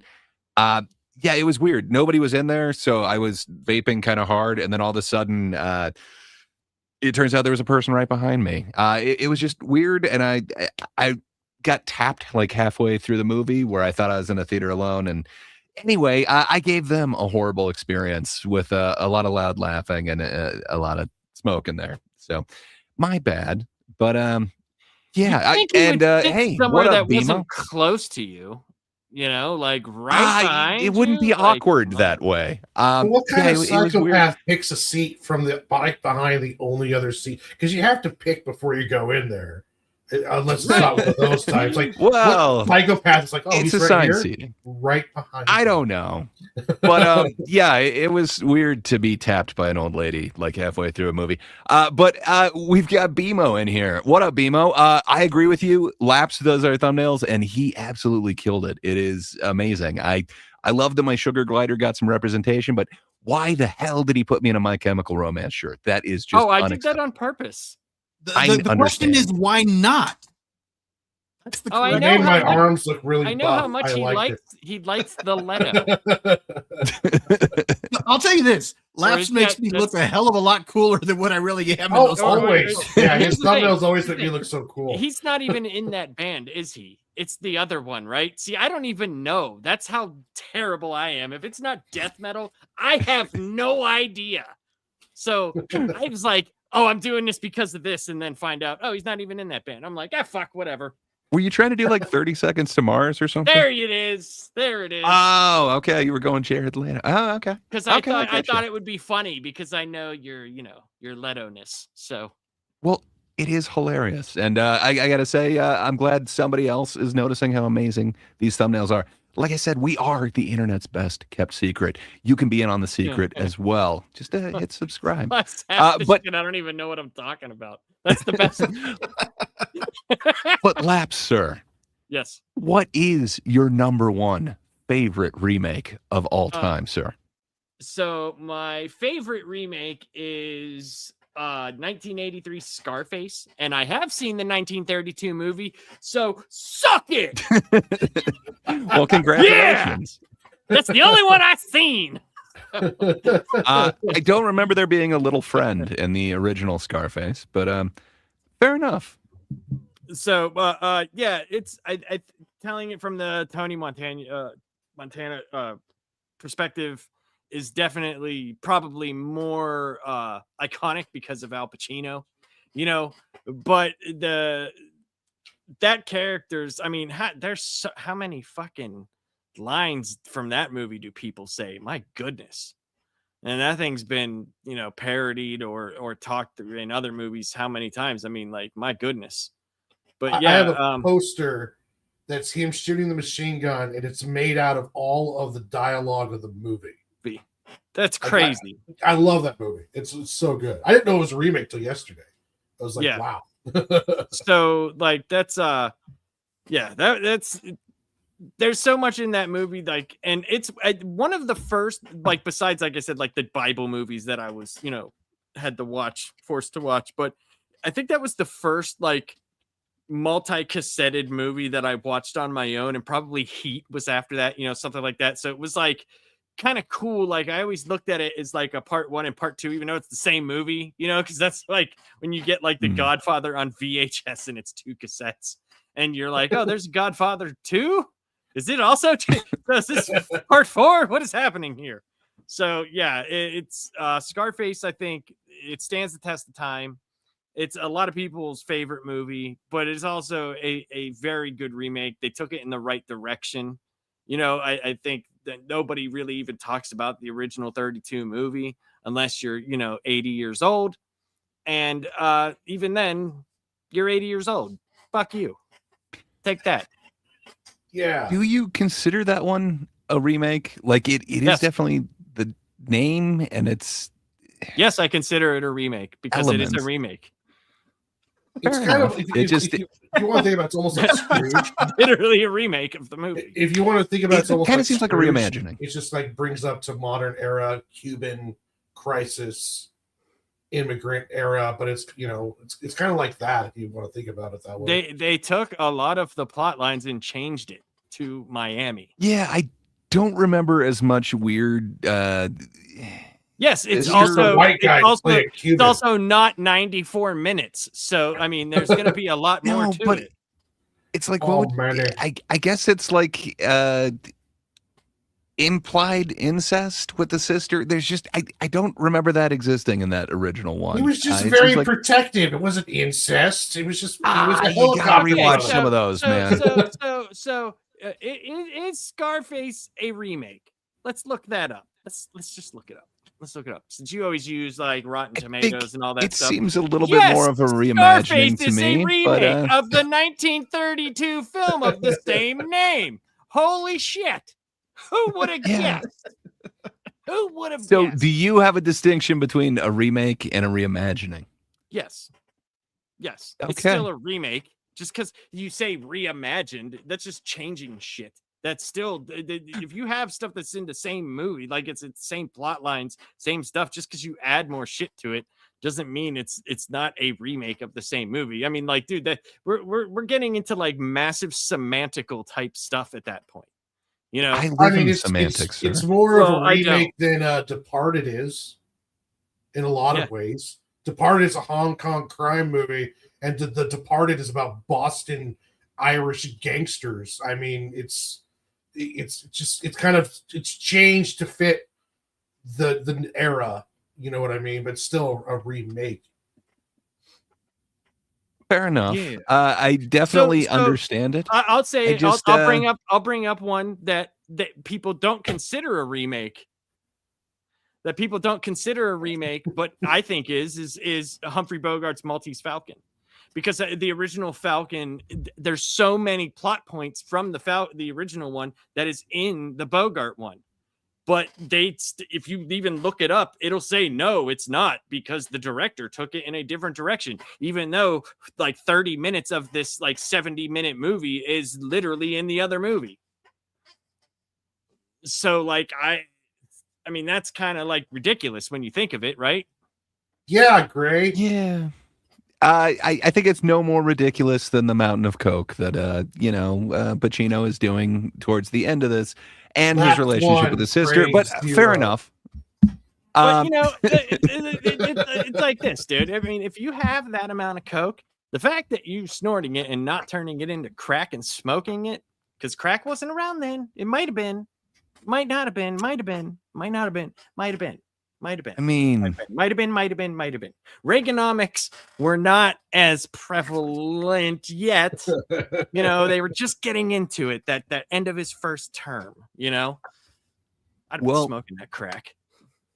that is a somewhat controversial choice, and it may make a reappearance in one of our future shows. But fair enough, Scarface. I understand. Well, if we're talking about mounds of coke that we want to do in movies, then hell yeah, dude. Top number 10, one. top 5 movies to do coke to. Yeah, number one. Oh, Just bring me some baking soda, and I'll make you a crack rock the size of a manhole cover. That's right. I good went to there. know. I went there. I can cook good crack. Also a good cook. We have Bob. Hey, Bob, what's your number one favorite remake movie? Is it Crack the movie? No, it's not. Sadly, it's not. But for me, my favorite remake, again, not necessarily the best, but my favorite is 1999's The Mummy with Brendan Fraser and Rachel Weisz. Yeah.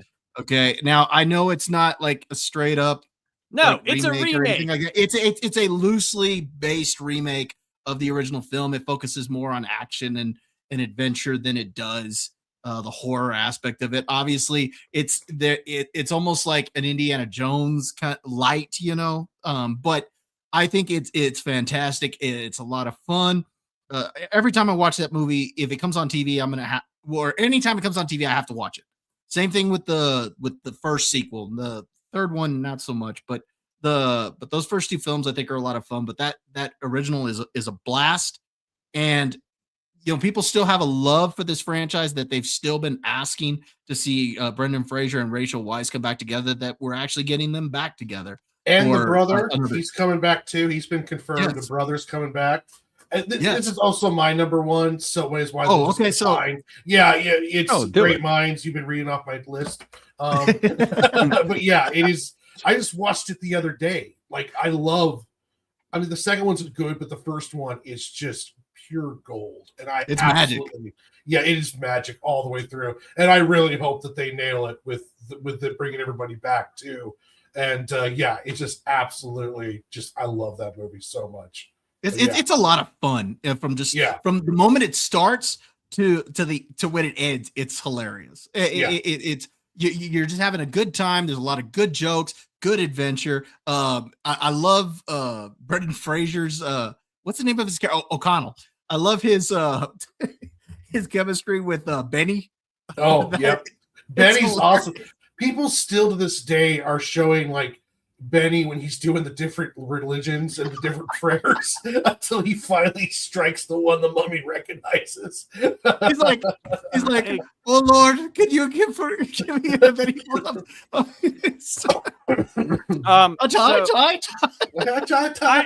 I'm sorry, but I have to bring this up because when Gray, politely said that he doesn't remember there being any incest in the original movie. There actually is, and it's actually a major point in the original movie, and you can look it up. Okay.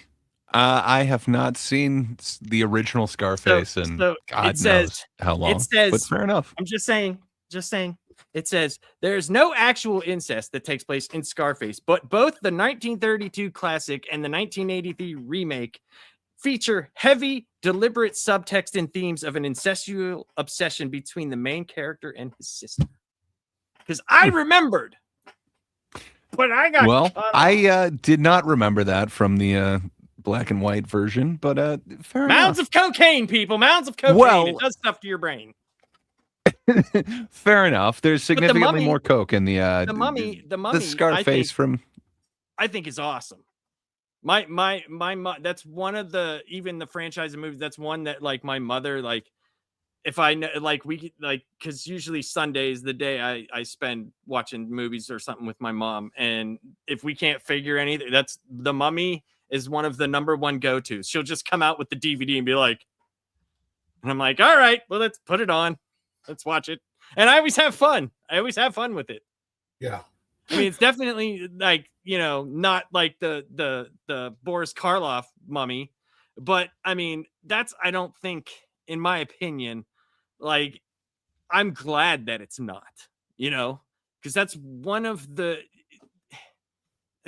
Universal's movies that I was kind of like the least rewatchable for me, you know, as the character of the Mummy. Like Karloff does like a good job as it, but it's not like, I think there's much more lore and cool stuff going into the Brendan Fraser one than there is in the original one, and I think it's just a better movie.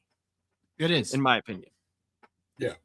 And you get the Scorpion King. Everybody loves that, don't they? Oh yeah, we love that CGI abomination. Yeah, it's 6 of its pretty spin-offs, awesome. each one getting worse and cheaper than the last. I think, isn't that what kind of gave us The Rock as the movie star? Yeah. Yes. Film. And that was a lot to do with Yeah. Brendan Fraser. Brendan Fraser pushed for him to get that Yes. role. And honestly, it would have done better if they just kept him human and had him fighting the two at the end instead of doing the big CGI with the weird monstrosity. face and like, Yeah, if they would have just kept him as a human fighting them, maybe give him a little bit of prosthetic, I think that would have been a much better ending to that film than what we got. Agreed. If they would have kept if they would have kept it like you said, prosthetics and stuff like that, and you could have had him like far away and maybe something else happens around it, maybe it works. But like having him move and like the face, man, it's just like, it's one of those things. You can just use like, symbolism. Like they weren't actually scarabs in the first one. Like they had scarabs and stuff. Just have him have like a thorny whip. Okay, he's the Scorpion King. Yeah. I don't know. Or just like have his armor or something have like a gold, and anything but what they did. Just anything but what they did.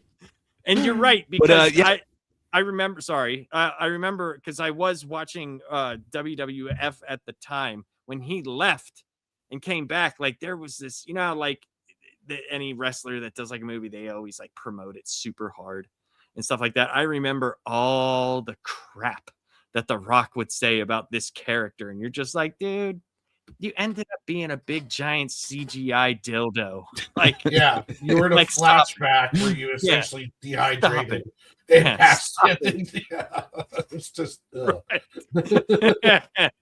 Sorry, it didn't even make any sense why you turned into a giant man scorpion. Like they didn't even really talk about. He is the Scorpion King. Come on, a crown could have worked. A crown of scorpions. If he was just riding a giant scorpion, that would have been better. Well, that would be awesome, man. Centaur scorpion how sick would that be? That would have been pretty cool. I gotta be honest, it is probably the only time that I've seen like a, what do you even call that? Half man, half scorpion. The centaur. Like a centaur. Centaur scorpion man. A morpion. A morpion. It's the first time I've ever seen a morpion. But yeah, respectable choice. I really dig the Mummy franchise. That just barely got out of my honorable mentions.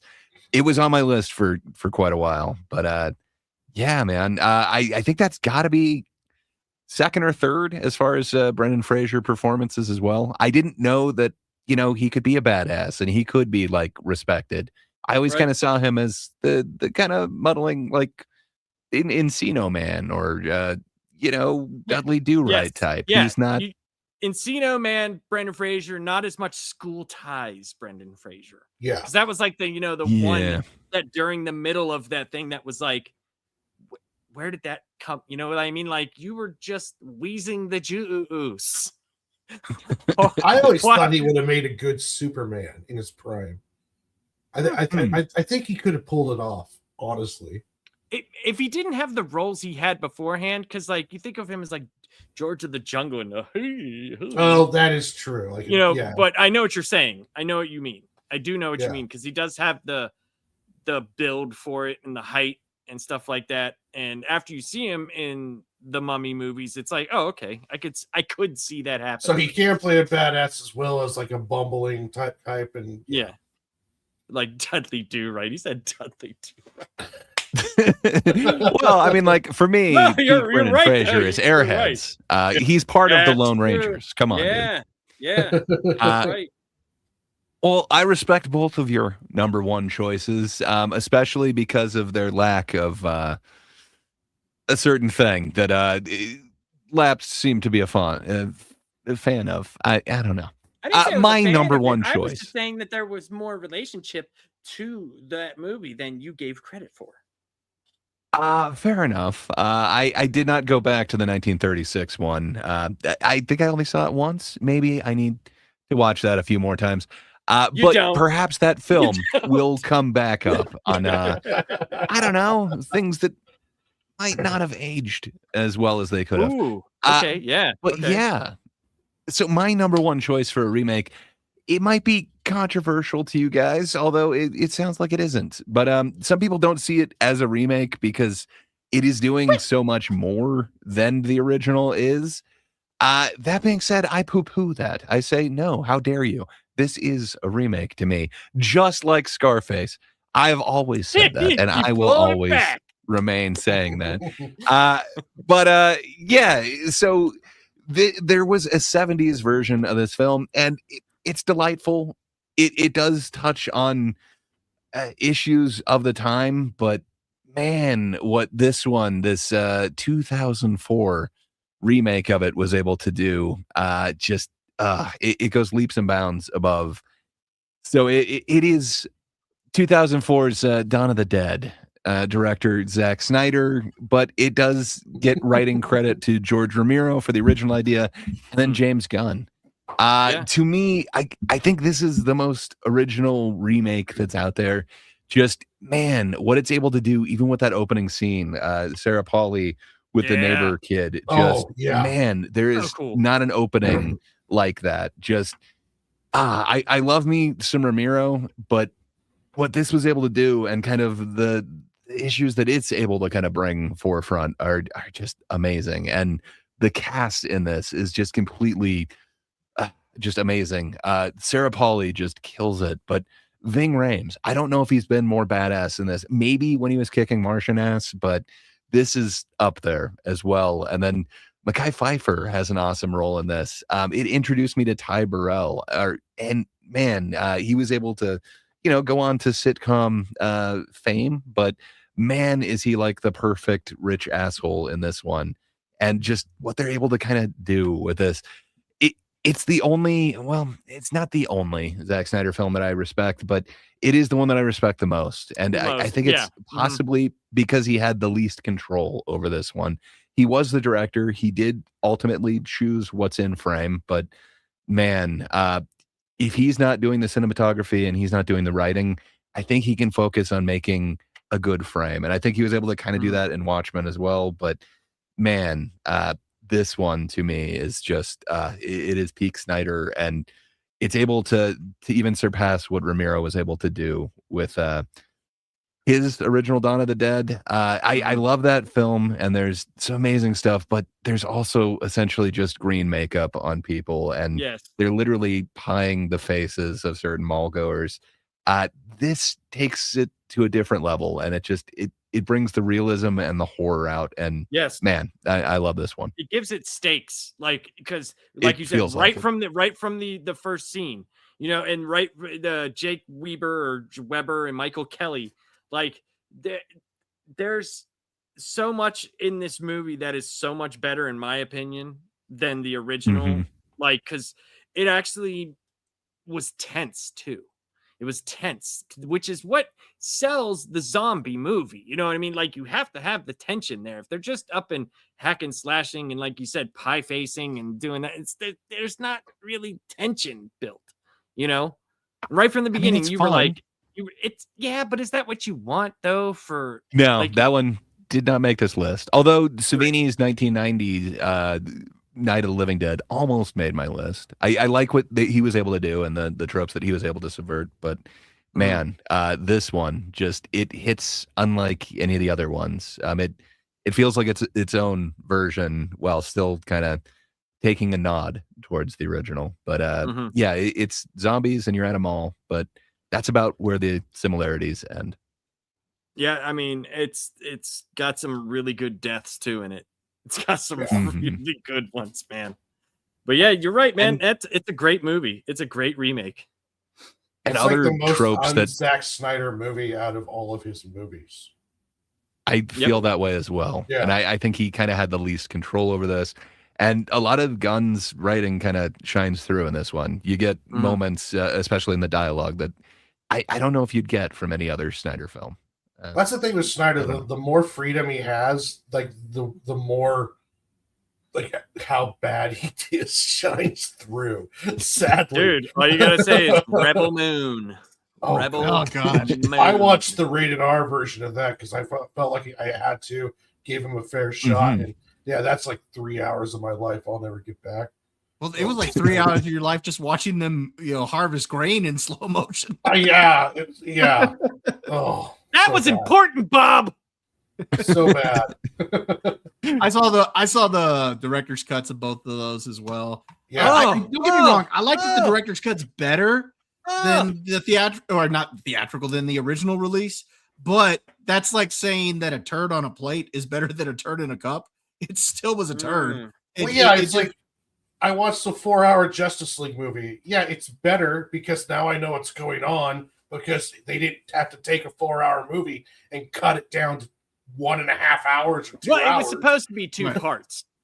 It was supposed to be part 1 and part 2. But I agree with you. Like, when he's on his own, it's just like, God damn, dude. Like, well, I look at his 2 zombie films.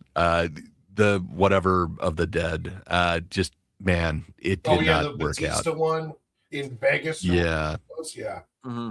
How do you go from making one of the best versions of the Dawn of the Dead, and then it's like, okay, well, we're just going to let you go and do whatever you want, and then you make one of the worst zombie movies ever? Right, because he actually had stuff to do with it. He wasn't just directing and like saying like, hey, this works here, that's cool. This works here, that's cool. Because like you said, you can see the stuff that you're like, I see why you have a job, but then his dialogue is some of the worst, man. Like the Justice League scene. Like, why was there a 20-minute scene of Aquaman being sung to while he went back into the water? And like, what was happening? Like, what are we doing? What's going on? What is happening? I thought this was like superhero. And like, Batman's like, I'm putting together a team. I'm in.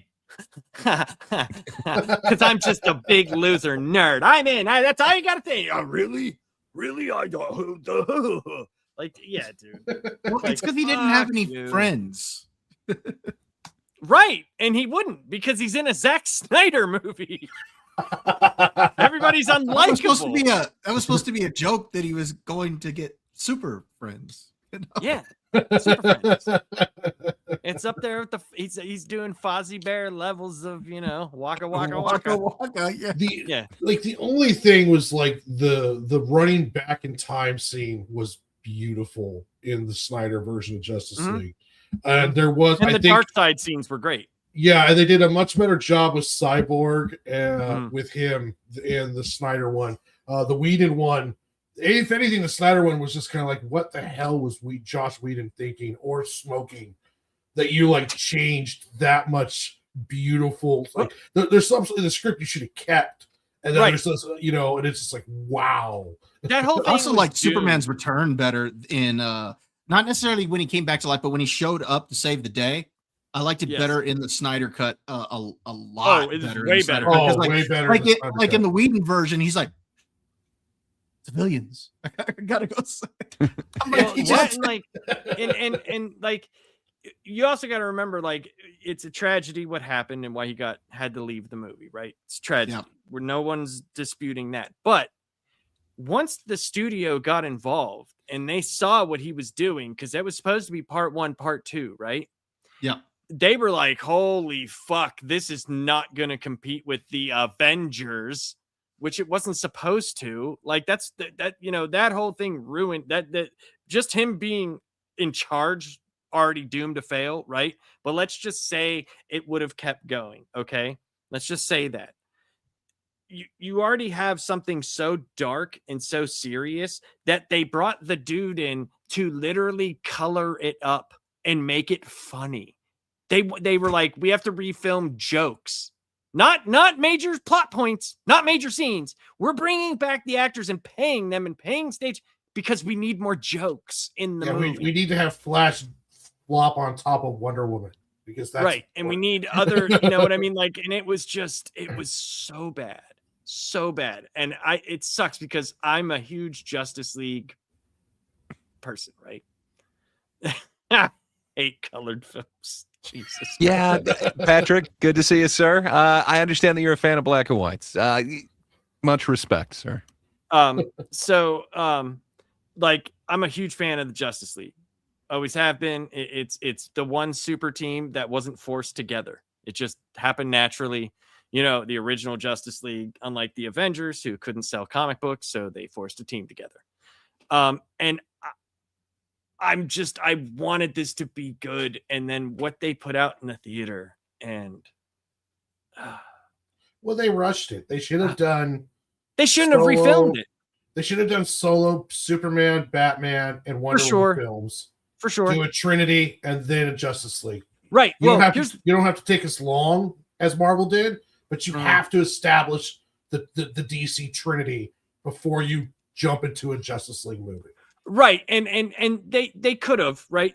Or they could have just made the movie good and it wouldn't have mattered anyway. Well, right? Touche, yeah. They could have just like, if I would say this, if they did it in 2 parts and Snyder, say it got released it like not a year apart, but like in June and then August, right? And then they had a full showing, they could have made so much money because people still would have went to see that second part because they would have wanted to know what was going on. And having Darkseid in there, knowing that he's going to be the villain, and that's what we're going to have moving forward, right? People would have been like, okay, we're here for it, we're good. Because that whole scene when Wonder Woman was telling the backstory of the anti-life equation, and it was Steppenwolf. And you're just like, first of all, dude, why did you turn Steppenwolf? Steppenwolf is a dude. Like, why did you turn him into a Steppenwolf kind of giant, rocks, though. But why did you? Why did you turn him? Why did you turn him into a giant weird beast thing that is obsessed with the mother box and is like kind of sexually attracted to it? Like, what is happening here? Well, like he was a dude with a pointy mustache. You know, like, what are we doing here?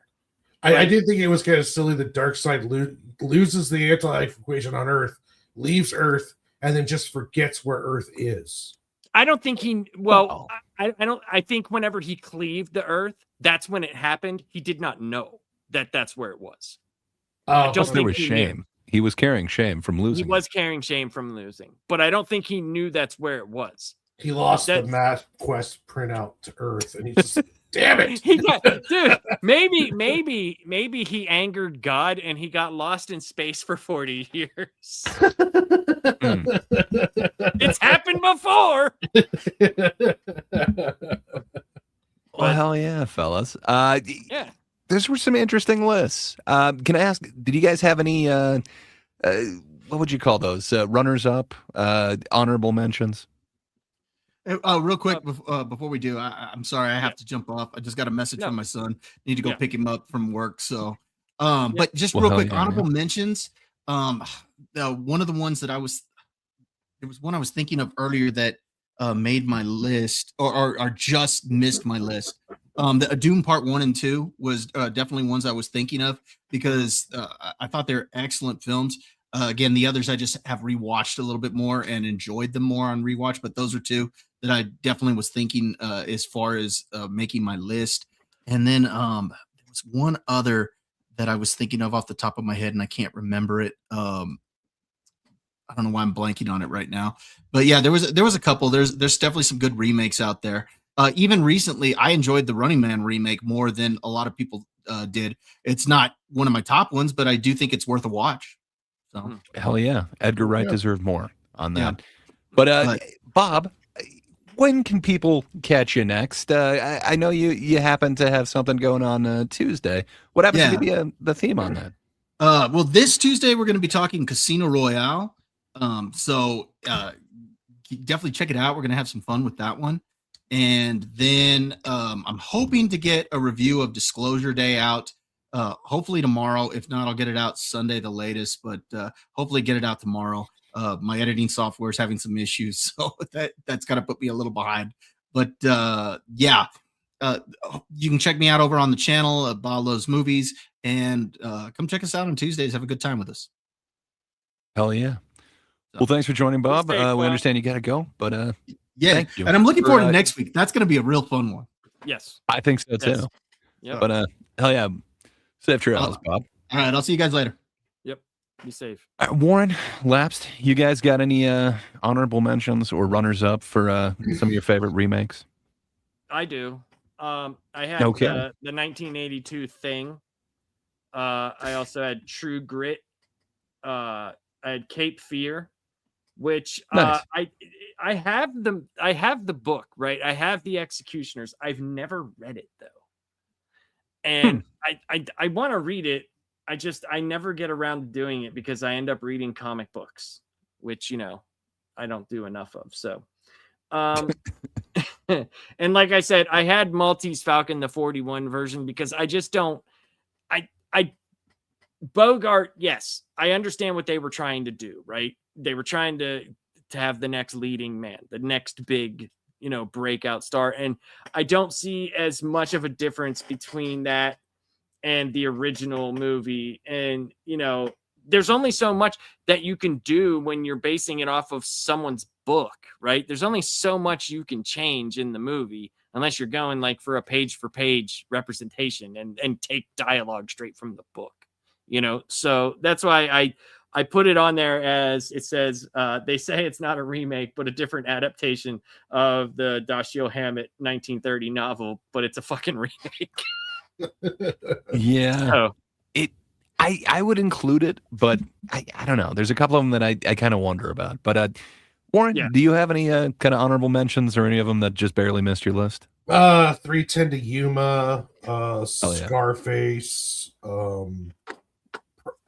Casino Royale was mentioned as a remake also, and that was one that I was like, I really love Casino Royale. It's one of my favorite Bond movies. But yeah, those not too much other ones. This was a fun list though, because I didn't realize. Like now, I get to go check out Internal Affairs. So this it's been a good day. I'm actually. I think we're all gonna have to check that one out. Yeah.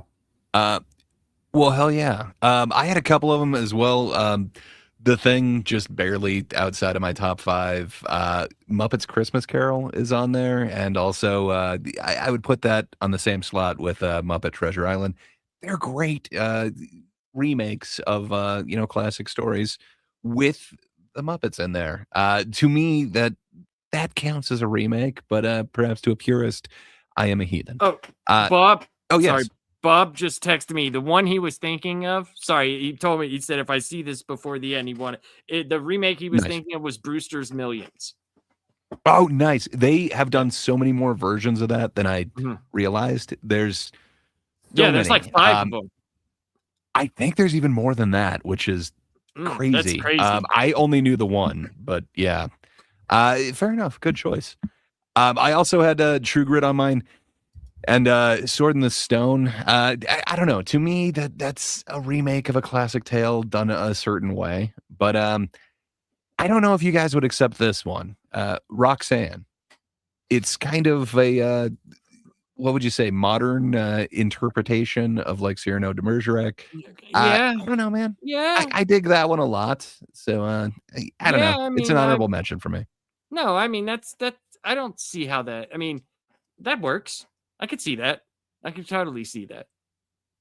It's definitely not a purist version. Right. Of it, It's though. not like But, remade out of but it's 100%. You can tell what it's based on. Like there's Yeah. But I always Nightmares like and that. Earthscapes, good. Oh, the Clive Owen King Arthur movie. Mhm. What was it called? oh yeah, That one was a really fun one. I like that. Yeah. I guess Robin Hood Fair Prince enough. of Thieves could technically be a remake too. yeah. Yeah. I don't hate that one as well. Fair enough. And there's going to be an interesting reinterpretation of Robin Hood, I think, coming out this weekend. So That's with Oh, think that that- one looks interesting. that's with Old Man Logan. Yes. indeed, That was Old this Man time it's Robin. Old Man Robin. There you go. Oh, okay. Talking about crazy trailers, have you guys seen the Whale Fall trailer? I don't think I have. Okay, it's the what's the Moby Dick whale? The humpback whale, is it? The one with the straight hammerhead. So this guy's like scuba diving, and this whale swims past him. Okay, no big deal. Then the whale starts chasing a squid, and the squid, as the whale's eating it, grabs the dude by the leg, and the dude gets swallowed with the squid into the whale, and the whole movie is about him trying to escape before his oxygen wears out. That And it is sounds dumb, but watch the trailer, and it actually looks like it's worth to go watch. It actually looks good, but the trailer, I mean, it sounds dumb, but it looks really good. is the dude's name Jonah by any chance? No, no, Okay. Jonah. But it's like it was funny. He's like trying to swim away, and this squid like grabs him by the leg, and the whole time I'm thinking the squid's just like, motherfucker, get me out of here. It's like being swallowed, and this guy's like hanging on to whale teeth. What is it called again? The Whale Fall, I believe. Whale Fall. Okay. Yeah, watch the trailer, or we can watch it after this. It's wild, and it was one of those movies where it's like, this sounds stupid as hell, but I watched the trailer and I'm like, okay, I want to see this movie now. Josh Brolin's in it. That too. sounds awesome. Okay, Josh Brolin playing Jonah. Hell yeah, I'm down to watch this. So Nightmares and Nerdscapes has some awesome runners up as well. So It Chapter 1, that just barely didn't make my list. I love It Chapter 1. Chapter 2 kind of let me down. I respect it though. I like that version of It a lot better than the Tim Curry one, which, man, that Tim Curry one is iconic. Evil Dead, I agree with you, man. There's a reason why it was on my franchises list. Even that new remake of it is its own type of interesting for me. And then the Italian Job, it's up there with my Marky Mark ones. Yep. I'm gonna boycott the new Evil Deads until they do an Army of Darkness remake. Well, if they it's do it, long overdue. They have to dig up some of the same cast. Bruce Campbell's still alive, damn it. Weekend at Bernie's them. You know. But Well, yeah, hell man, yeah, fellas. this was great, guys. I'm glad we got to do this. The World Cup is happening right now, and I have watched every match. I'm missing the United States game, but Oh shit. it's okay. I'm recording it, so I'm gonna watch it. But yeah, man, this is a lot of fun. Let you get to that without spoilers. It's okay. It's all right. I'll still Warren, watch it sir. regardless. All right. Well, then What you never got mind. going I on don't this have week? anything to say. What should the people know about, and what you got going on? Tomorrow, if you're in the Southwest Washington area, stop by the Three Rivers Mall in Longview, Washington, where the Fandom Con is going to be going on, a one-day Yay! event, Yeah. and I'm going to have a table there. Then on Sunday, after I get off work, I am going to start inking the first issue of How the Squirrels Saved Longview. I got all 41 pages penciled this last week. So I'll be starting production on that. And then on Monday, me and Mad Mel are going to be doing Marvel rival characters for our Art Brothers art show. And then the rest of the week we'll just be working on getting more pages inked for and gray toned for How the Squirrels Saved Longview. So busy stuff. Oh yeah. Nice. Like and subscribe. Nice, dude. I have your make sure to ring the bell. Warren's comic, the Adventures of Sig and Joe. I have a link to it in the description for Global Comics. Yeah, it's all free to read on there. So you guys click on that, you'll be able to read. Go check that out, man. Yeah, go check. Do yourself a favor. Read that. Fun. It's a lot of fun. Hey, Lapsed, I know I cut you off, and I know you got a game to go to, but no, I'm fine with it. I'm recording it. I'm recording. But what you got going on this week? What are you shouting out, sir? I have work. I have lots and lots of work this week, and yeah, it's gonna be an interesting time. It's gonna be an interesting time here for the government because they're doing a lot of stuff right now. And we'll see what happens. It seems calm, man. Usually it's the summer. No, dude. Usually, whenever I see 9,000 redacted documents come in, some shit is happening. Well, they just announced there's 4 species of alien that they have. What was that? What was it, dude? That we know of. That we know of, yeah. What? The Nordics. 7-foot blonde-haired men. The insectoids, the reptilians, and the grays. They were literally that we know of. That we know of, yeah. Imagine how crazy the world is right now that the government's like, oh yeah, we know about 4 different alien races, and no one bats an eye. Cares. No one gives a shit. They said it. I'm just what? Really? Good Lord. Makes you think of all that crazy stuff about the reptile people. Yep. The insectoids, those are the ones you got to worry about, though. You definitely do. Well, I'm worried now because are the insectoids going to get pissed off on their representation in my comic book? Getting their asses kicked by squirrels? Am I going to get called a racist now? I have no idea. If they didn't get pissed off at the Rick and Morty, in the insect people that just kept getting their asses kicked, then maybe you'll be okay. Maybe you'll be okay. They're okay. They're not too thin-skinned. There's kind of a carapace there. They have exoskeletons. But so next week we're going into a 2-week little thing that we're doing. I think is going to be a lot of fun. So next week, we're going to be doing our top 10 NES, Nintendo, the original 8-bit Nintendo. We're going to be doing our top 10 games. And then the week after, we're going to be doing our top 10 SNES and Genesis. So it could be a mixture of either. Or just if you had a Genesis, it could be all that. Or if you had Super Nintendo, it could be all that. So that is going to be a lot of fun, I think. I think there's going to be some really cool, answers up there. Because the thing with Nintendo, which I thought was really cool. And you guys might have had this, when people had Nintendo, you could tell some people had really good games and then other people had a ton of affordable games where, you're you go over to a friend's house, you're used to playing Mario or you're used to playing something and they're like, hey, you guys want to play Xenophobe? And you're like, wait, what? What is that? What? You want to play the Coco 13? And you're just like, what? Yeah. So that I think that's going to be a lot of fun. I think the Super Nintendo Genesis one is going to be a lot of fun too. So stay tuned for that, guys. We have the new schedule up. It'll be at the beginning, at the end of every stream. We have the next 4 weeks planned out, so you guys will know. We have the dates, and every show will be Friday, 8:30 p.m. Eastern.